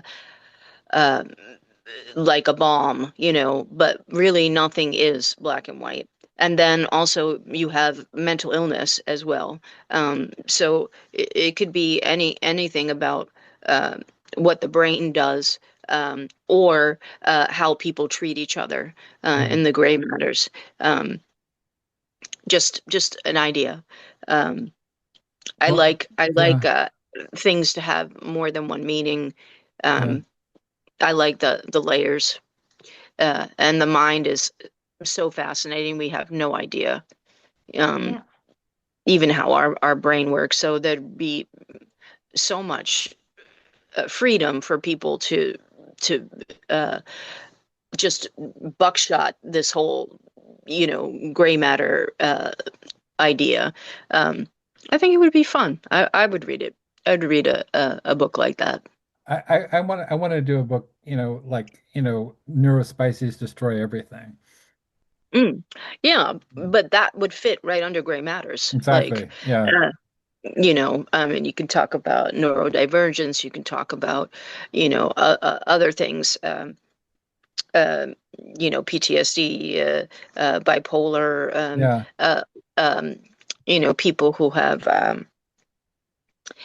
epilepsy, where they have seizures or they're losing time, or what if you're in a coma? Like, what Yeah. happens when you're in a coma? Like, a whole story can be told from a coma patient's point of view. That's Um, That's fascinating. a Yeah. pretty cool idea. Yeah. So Thank you. as I just had a thought there. Aside from, like, I was thinking, well, if we include alien intelligence, we could have like Gray's matter. We could have Yeah, something like yeah, that. it could be yeah, I love But it. but I love it. see what I did there? I Yeah, did. but okay, so but I love this idea. It's sort of like how I was thinking, yeah, because I did something called Neurospicy, Hmm. a defiantly different anthology, and we had like Carmela Boyes, Lasara Firefox Allen, Caitlin, of course. We had a lot of people, who were neurodivergent, and Carmela Boyes wrote us an original piece, and it was really, really incredible. And so, like, oh yeah, I remember what I was going to say. You keep bringing up trauma, and it's like I was just, wanted to mention a little backgrounder about, my collaborator and friend, not so much now, but it's anyway, Carrie Lee Crum. Carrie Lee Crum founded the Runaways when she was 14 years old Yes. and met the person who was going to be her tormentor for, whatever her entire career until he died, basically Kim Him. Fowley, Yeah. and was passed from one pedophile to another by, Rodney Bingenheimer at Alice Cooper's, house Oh. party, right, to Kim Fowley. She had the idea of creating the rock and roll Ronettes. Right. She Hmm. wanted she's an old time ambassador. I don't know why. I just thought of like the Bowie song, right? Old time Hmm. ambassador, She is like a genius. Her IQ must be through the roof. She told me that she is autistic and that was one reason why she was especially vulnerable. We worked Mm. together. She wrote me Yeah. like 14 or 19,000 words of this story. It was inspired by the Black Sabbath song, Children of the Grave. And it was a Oh, yeah. revenge story. She never completed it, and then she had to pull out of that book. But um, you're talking about trauma also, my dear friend, Ellen Maybe, we did a show, and she all of a sudden she's bursts out. She's like talking about trauma. So trauma is like, what do you mean? And she's talking about left-handedness, and we realized that we're all wearing hats, that had glasses, and that we were all left-handed. And she said, Hmm. we should do a book. And I said, what do you mean? It's like, well, yeah, which are actually Belinda Subramanian, who I think you too would love Belinda Subramanian in Cool. down in Texas. She's incredible, very, very gifted editor, poet, artist, fine artist. Her paintings incredible. She was the one who said we should do we should do a, a, a collaboration. And then I said, we'll call it Left-Handed Essence because that was Ellen's idea, right? And so, but Ellen comes up with this. She speaks from her total being is very rare. You know, there's no filter between her heart and her emotions and her genius words. And she said, Yeah. but sometimes I have to just go back and say, and sort of annotate. It's like, what do you mean? Well, trauma, trauma. And it's like, so she was connecting being picked on, what Grail Marcus, the culture critic and Rolling Stone writer, called her miserablest pride, right? Miserablest, right? And Yeah. because Ridiculous. she's not putting herself down, she's actually kind of like a Charlie Chaplin of Hmm.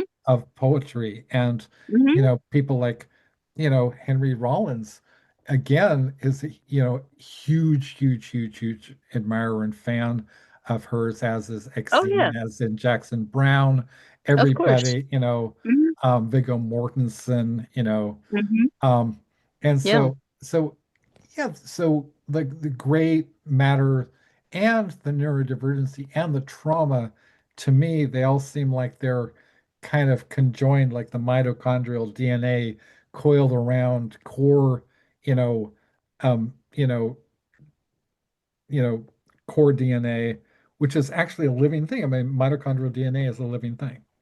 Yeah. And Yeah, of so, course. Yeah. like, what can we do with that? Like gray matters. Gray matters. Gray Yeah. matters. Gray matters. Yeah. Very cool. Okay, so who would you like to see on board with this? Oh, well, it would be interesting uh, to ask somebody who has medical knowledge, who might be a scientist or a doctor and also a writer. Um, I have the perfect person. Okay, so I worked with a guy. Actually, this is how also I collaborated with him, and I collaborated with Lyric Lark Rivera, and this is how I did a whole thing on autism research and some horrible abuse of autistic children. mm, And so all children. I yes, mean, really, right, nobody protects exactly. them. Yeah. Exactly. And Dr. David Petrino is a neuroscientist, works at Mount Sinai Medical Center in Queens, New York. He's a Hmm. co-author of the definitive long COVID study in Nature magazine. So, Oh, cool. former Cornell University neuroscience professor, and he has his own lab called Hmm. Petrino Lab. Yeah. I mean, he's one of the world's most recognized neuroscientists. I'm sure Yeah. we could, if Yeah. I mean, he's busy, jetting around the Yeah. world, but I could write to him. Okay, that's Yeah. I one. would So I have recommend yeah. Very cool. my friend Rita Parrish. She's a writer out of Oregon, and also my friend Bascom Hogue, who also has he's a polymath, and he is a visual artist, a writer, um, but he also is a scientist. Uh-huh. And I think that he would give you something interesting. Um, and Rita is, a tour de force. She has written a lot of really wonderful short fiction that I'm an incredible fan of. Um, and we'll take these things further. She'll probably find some sort of surprising theme out of it, and you know, all Yeah. these little all these little vines will have different flowers, and because it's gray matter. Yeah. It's subjects that overlap. Everybody's wrong or everybody's right. Yeah. It's all about the POV, like say Yeah. from a coma patient or from a That's child, that's like brilliant. a Yeah. you know, or a refugee. What it's like to be in one of those friggin' little concentration camps, basically, where they Yeah. hold immigrants and children. I mean, to me, just hearing those children cry from those buildings is more horror than some of the scariest things I've ever read. Um, Absolutely, 100%. yeah, Yeah, I I and mean, yeah, I mean it's a beautiful idea. I think I can do it. Kiernan, obviously. So oh yeah, yeah, so we okay. So if you could like after this, you could Tricia, if you could email me. Wendy, yeah, sure. Wendy, who do you think would be good for this one? Ooh. Uh, friends, I am having like some really bad back problems today, Oh, and okay, my Ooh. painkillers have worn off, and I think I okay, have to sign off for the night. I'm so okay. Oh, sorry, No, no, no, no, but no. Don't I'm apologize. having Yeah, so much fun, like me, spinning me ideas too. Yeah, together and stuff. This yeah, has been yeah. amazing. yeah, it's It's really really fun. been It's so Tricia, fun to meet amazing. you. meeting you is like Yeah. so magical and inspiring. Likewise. Uh, And Alex has turned me on to your stuff, and I was just like, oh wow, I'm so excited to meet you. And it's been a pleasure, really, and I it's hope we been get to so talk more. great. One Yeah, me love. Yes, too. One Have a love. yeah. fantastic night, you guys. You You too, two feel Thanks Wendy. so better. Yeah, much. feel better. Feel better. Thank you. Okay, much love. Ciao. Squeezins. Bye. Bye-bye. Bye. Oh, wow. She's neat, right? She's a She's doll. neat. Yeah, Yeah. she's great. Yeah. Yeah. I think there's a wide range. I think we could ask maybe Jack Womack or Don Bima. Okay. They uh, they might be interested. I know they would give amazing pieces. Yeah. Uh, but I will give it more thought. And I'll send you Okay. names. Yeah. Obviously you are friends with Poppy and you're friends with Caitlin, and Yeah. uh, that's amazing. I'm huge fans of both of them. Yeah. And Me like I too. told you, I named Yeah. my friend, my one of my cats, Ghost Right. Boy. Yeah. Um, Yeah. I mean, and yeah, I mean, you were talking earlier about like, the importance of reaching out and saying, hi, I love your work.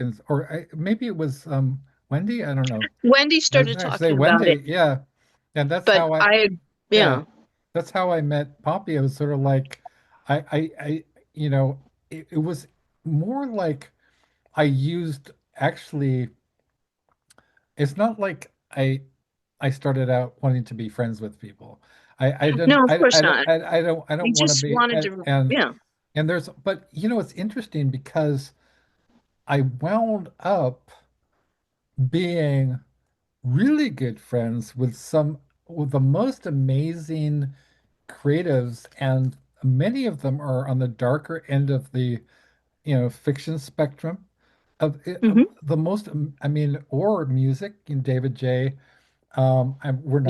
We're not actually friends, but we're not friends. I mean, No, is yeah, you've you know worked what I together. mean? We Yeah. work Yeah. together exactly. But Anna Taborska, Lee Bales, David Wilson, Caitlin, obviously, uh, you know, and or there's another thing. Okay, so Anna Taborska is another one. I would be one of the first people that I would contact myself. And we're talking about this. Well, how there's Tricia, I believe that there's a kind of an artificial dichotomy that happens because we're so hemmed in, and it's not just our paradigm fixity or our neurotypicality or our whatever heteronormative whatever.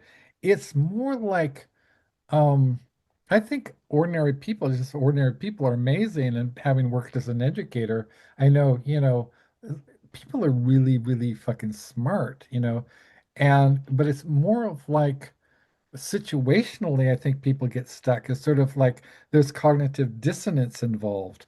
And for Yeah. example, and we were talking about with the ICE facilities, or the fact that, let's just say it. I mean, let's just say it. And it feels like it used to feel like, remember that movie Network is like, I'm mad as hell and I'm not going to take And it I'm not gonna anymore. take it Take it anymore. anymore, right? Yes.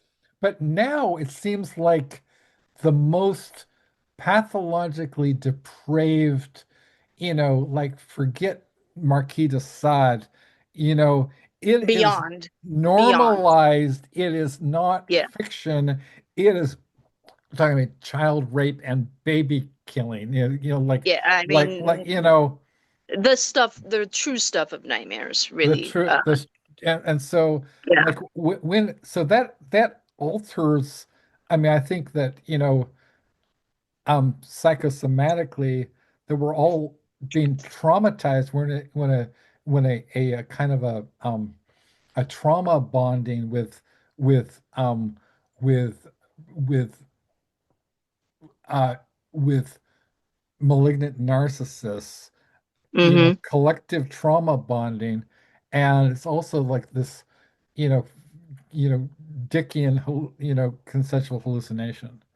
We're Hmm. we're all involved in this, like, I mean, there's matrix theory, obviously you've heard of matrix Yeah. theory, which I think, Emperor's New Clothes. I mean, right, it's I and we're don't talking see what about they see at all. I a, just see it just a grotesque being. I don't, you yeah, know. and it's like you were talking about, you brought up one of my favorite novels of all time. This is why I know we were, bound to be, pals. A Scanner Darkly, where Yes. where the scramble suit, right? The fucking scramble suit, right? I love it. Yeah. Walking around, and then I just love the movie too, Yeah. by the guy who There's been made I think two different ones. Yeah. Slackers Yeah.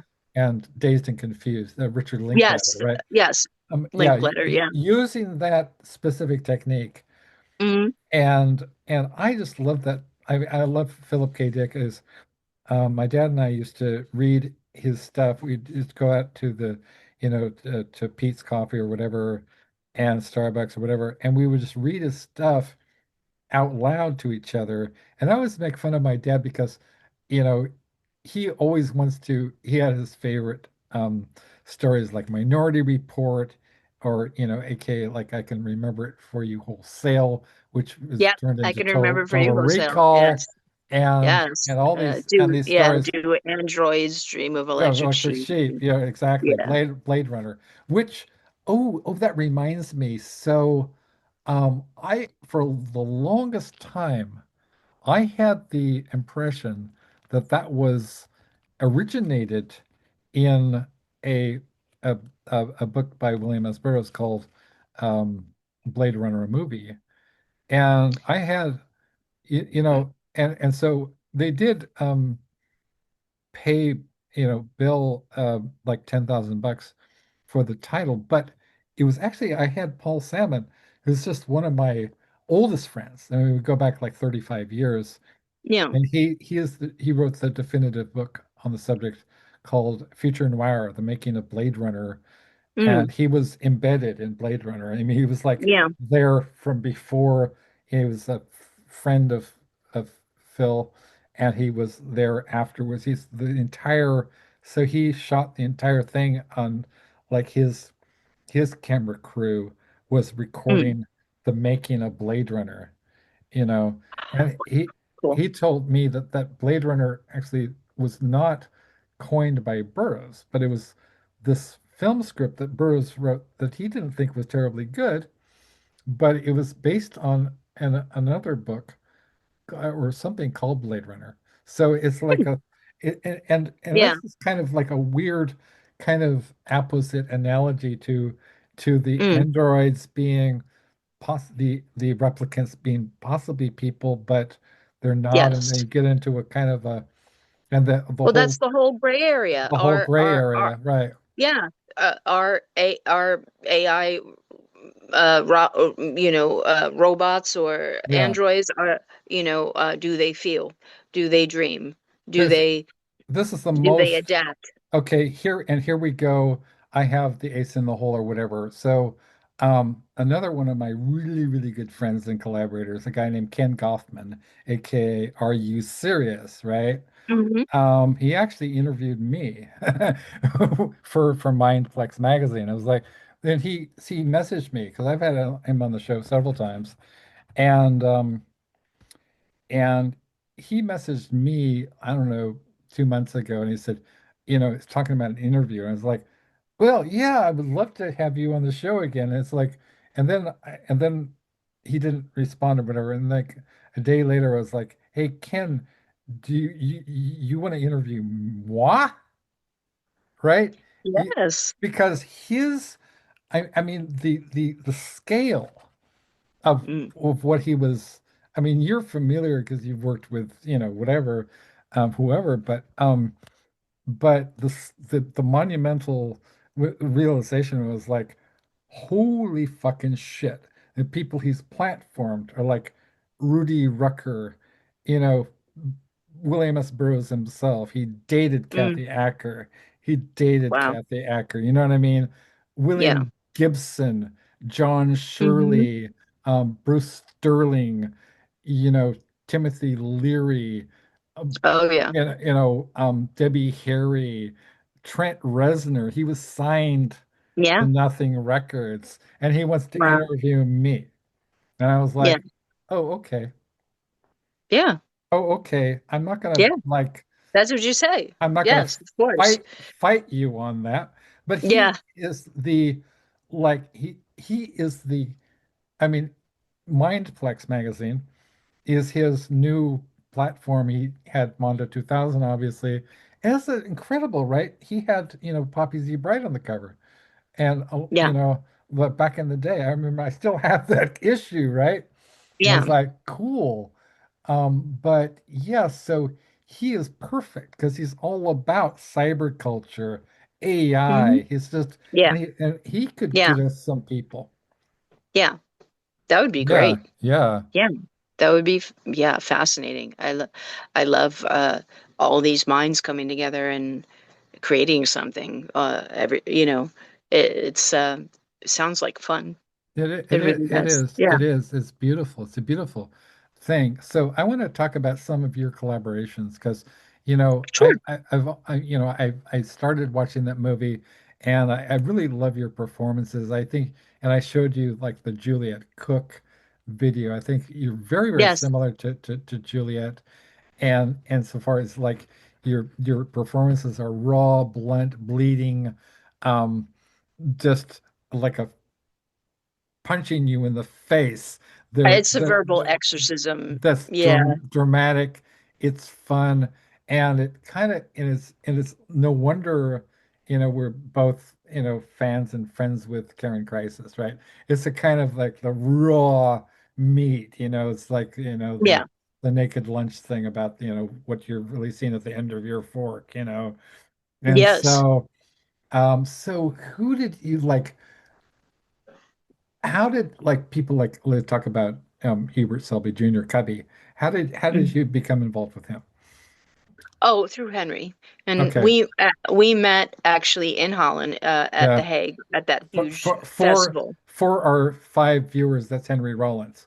Okay, yes, Oh yes, yes, sorry, yeah, right, Henry Rollins. yeah, I was on his label, and Don Bima uh, and I were asked from 213, along with Henry. We were chosen to go to the Crossing Borders Festival, and yeah, obviously Hubert Selby was. yeah. Uh, and that's when I first got to meet him in person. And he was very lovely. Henry Rollins and him were very close. And I remember going down for breakfast, and Henry was sitting at a two top with Cubby, and I felt kind of like the high schooler that's like not popular. Hey, there Uh, you so are. There you are. This is The Cowardice of an Amnesia, right? By Ellen and yes, Elizabeth. Okay, yes, so it's like Henry Rollins, Don Joe Cool, John Bajima, Exene Cervenka, Iggy Pop, Iggy Nick Pop, Cave, Tricia Warden, again, Michael Jara, Bill Nick Cave and the Shields. Bad Seeds, Ross Halfin, Stephanie Yes, Chernikowski, Roki yes. Erickson, Joe Oh, I love Carlucci, Loki. Nick Zed, and Henry Miller. Yeah, so Yeah, I became friends with Nick some years back when I was w- uh I had been married for about 20 years, and yeah, wow. also had a shit ton of medical issues, and but after my husband and I separated, I wanted to try and start my own publishing company, and I reached out to the writers that I know, which is Yeah. Don and Nick and um, um, a variety of people.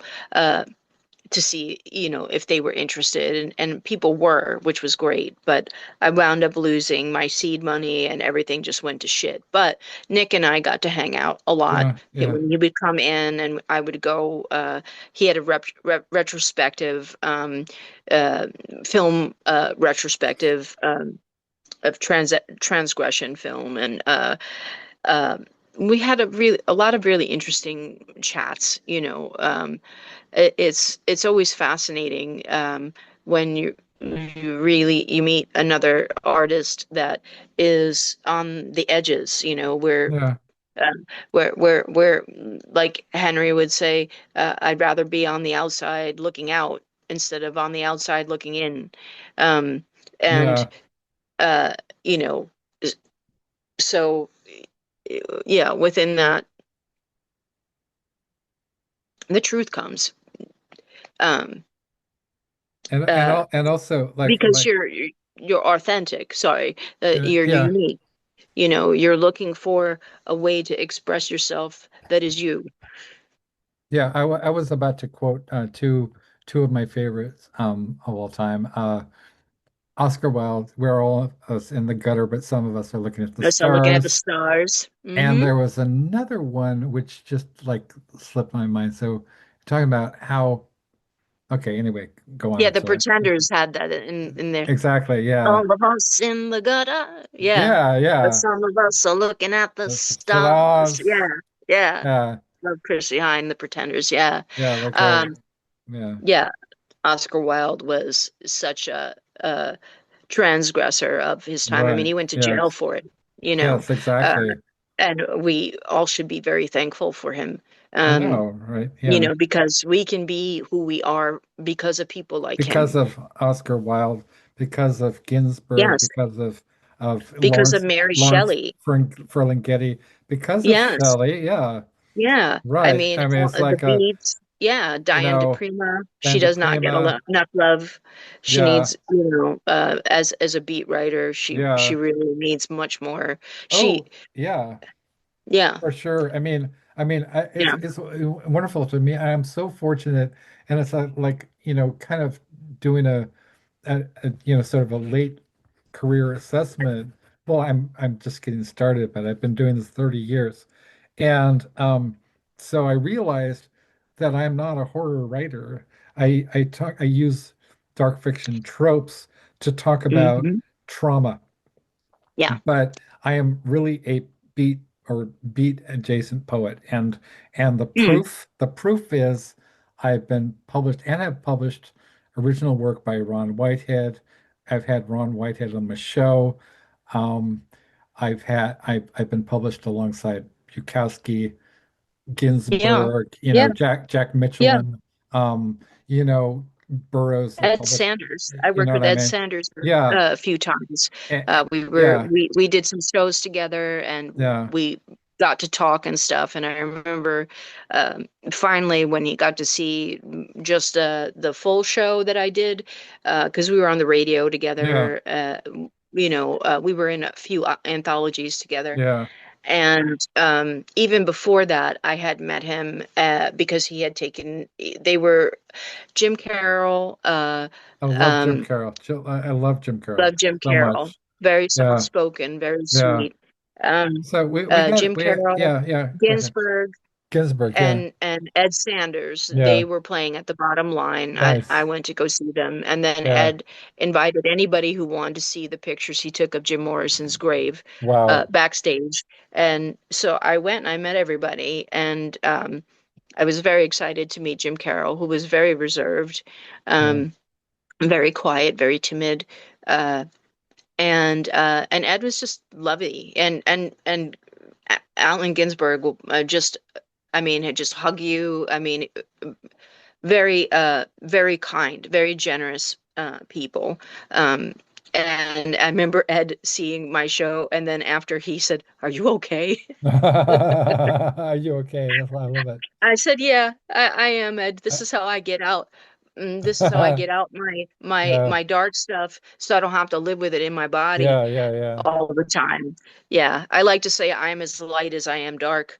Um, and I try to put those things that are dark into positive um, uh, receptacles like writing or painting or singing or speaking, um, as opposed to letting it eat me alive, you know. yeah, exactly. Um, Yeah, yeah.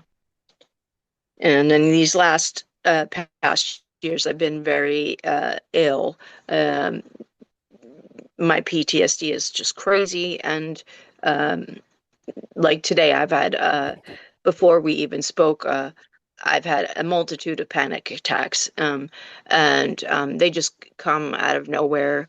I just feel like there's dread in my bloodstream, I know, I um, know.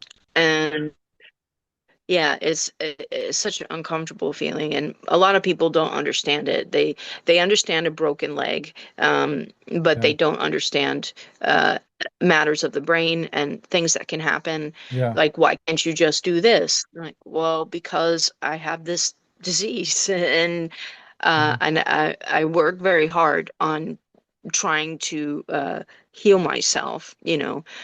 Writing does that.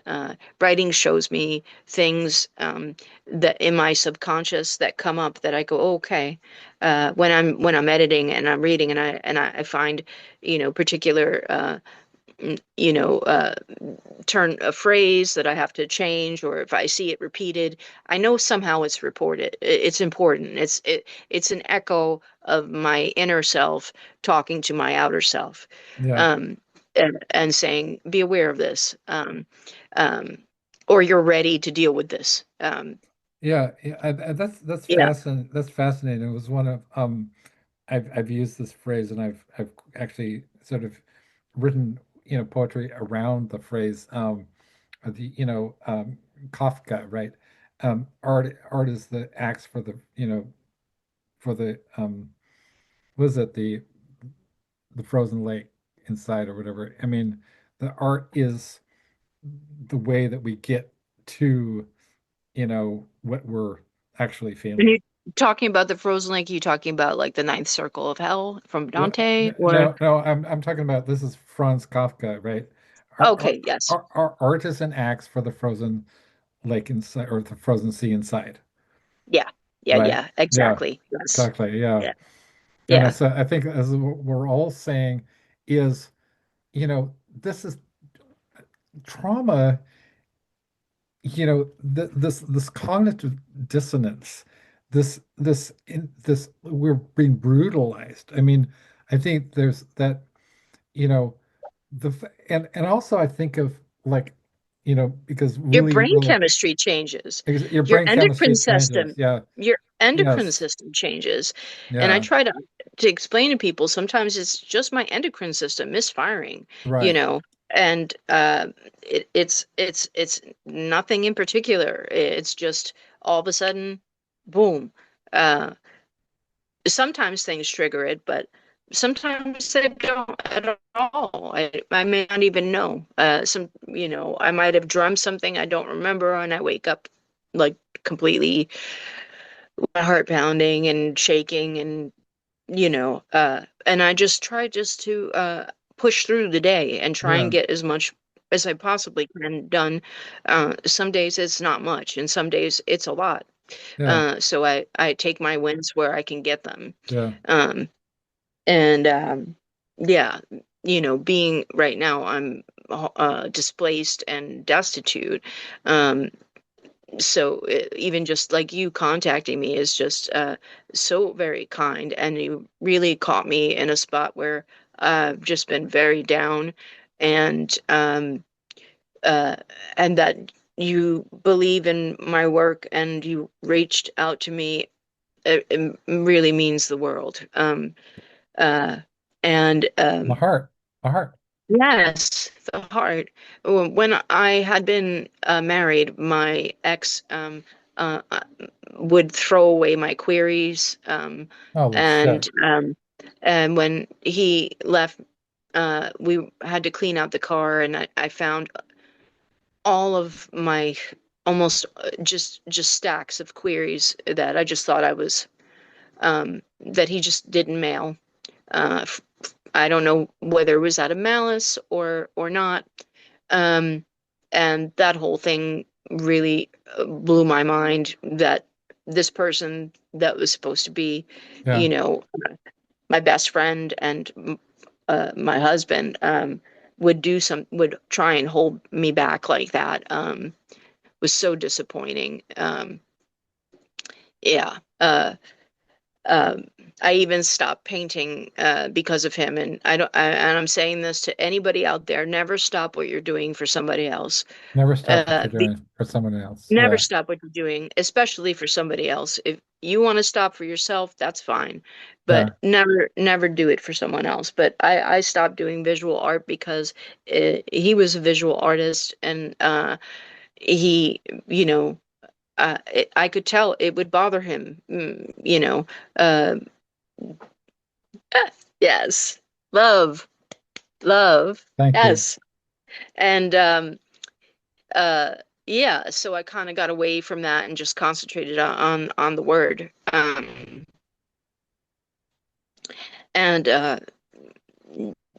even through everything that I've been through, I just continually write.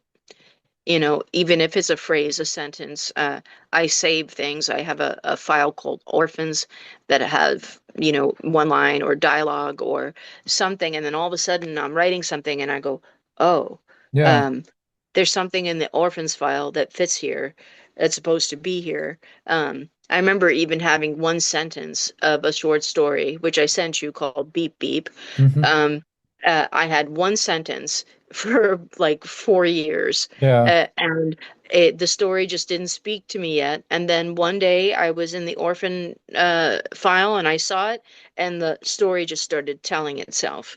And so I just, wrote it down.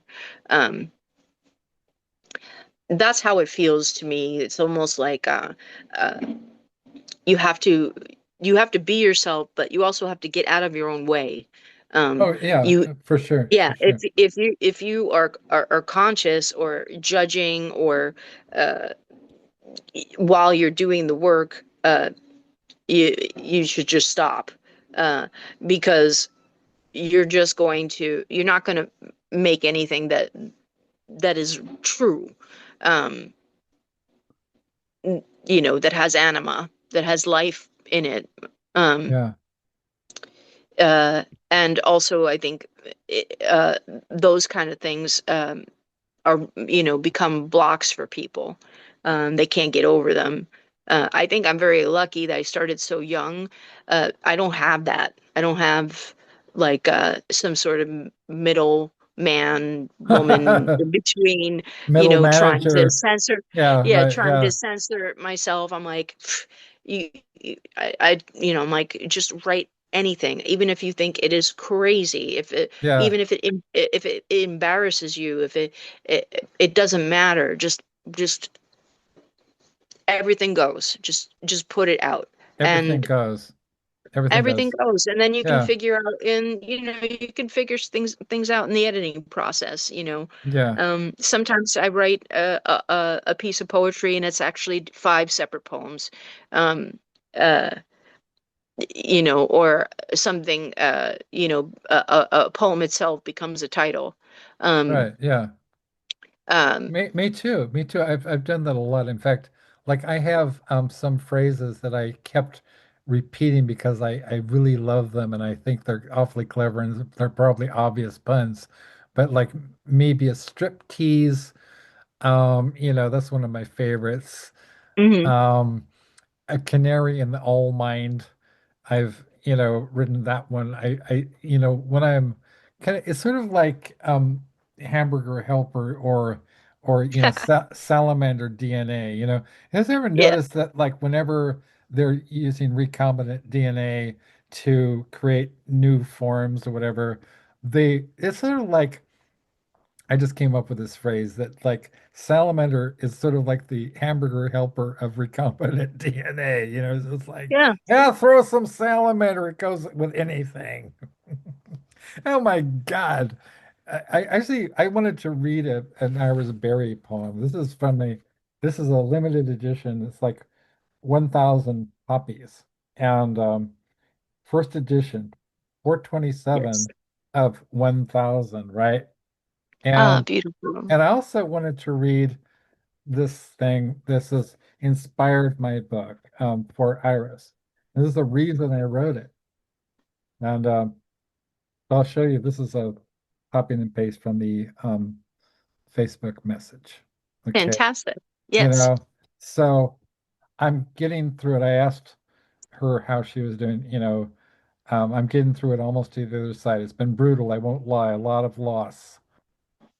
Real life stuff is not for sissies. I've dealt with some cold-blooded people. That's why you're so special. It's rare people like you that shine so bright with love and kindness that make hard people in hard times practically invisible. Thank you for being you, wonderful you. And it's like, well, takes one to know one, Iris Berry. Yeah. Um, this That's lovely. the illustrations are by Christian Hoffman, who's Hmm. is also a polymath, and you know Christian, right? I Who's don't, I don't, but is like I've been out of, a lot of, I'm so grateful actually yeah, to have met you and to hear about all these writers and artists that I don't yeah, know, because then I get to discover all these new people. Um, because a lot of times, especially if I'm writing a lot, I don't like to read literary prose or poetry because I don't want to be influenced by it. I wanted it to just be, and for years actually, I stopped reading everybody yeah, for a while, and then just did my own thing. And but I love reading, of course, but with this. You know, I have bipolar too. Sometimes it's very hard to focus, and when I'm at this heightened state of sickness, basically, I can't even watch a film. It might take me like a film that's like an hour and a half long might take me 3.5 hours to watch. Because I continually have to rewind it because I my brain has just gone elsewhere. yeah, And when I realize I have no idea what I'm looking at, then I have to rewind. yeah, And it's the same thing with if I can't focus, I'm rereading the same sentence, right, and then I'm spacing out, and I'm not I'm thinking of my own stuff.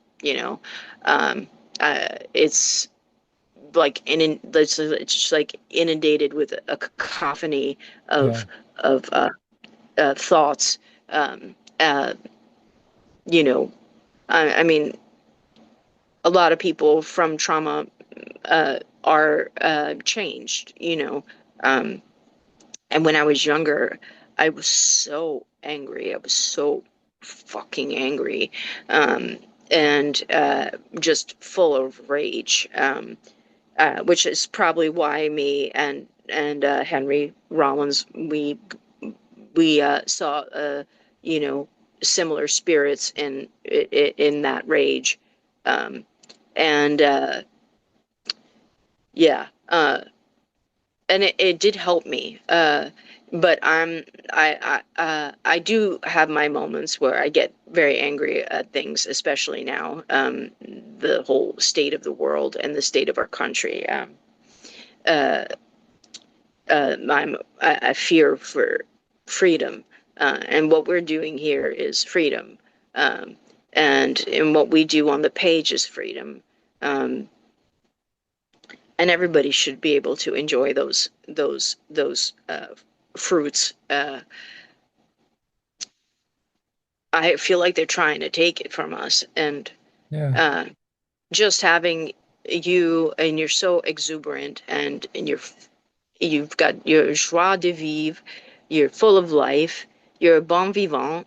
I can tell, and yeah, I just it's great to be able to speak in the way that I think, because I Right. can't always talk to people. They just don't understand. They'll look at you like you have, two heads, uh, Right? Yeah. and you're like, well, I might have two heads, Yeah.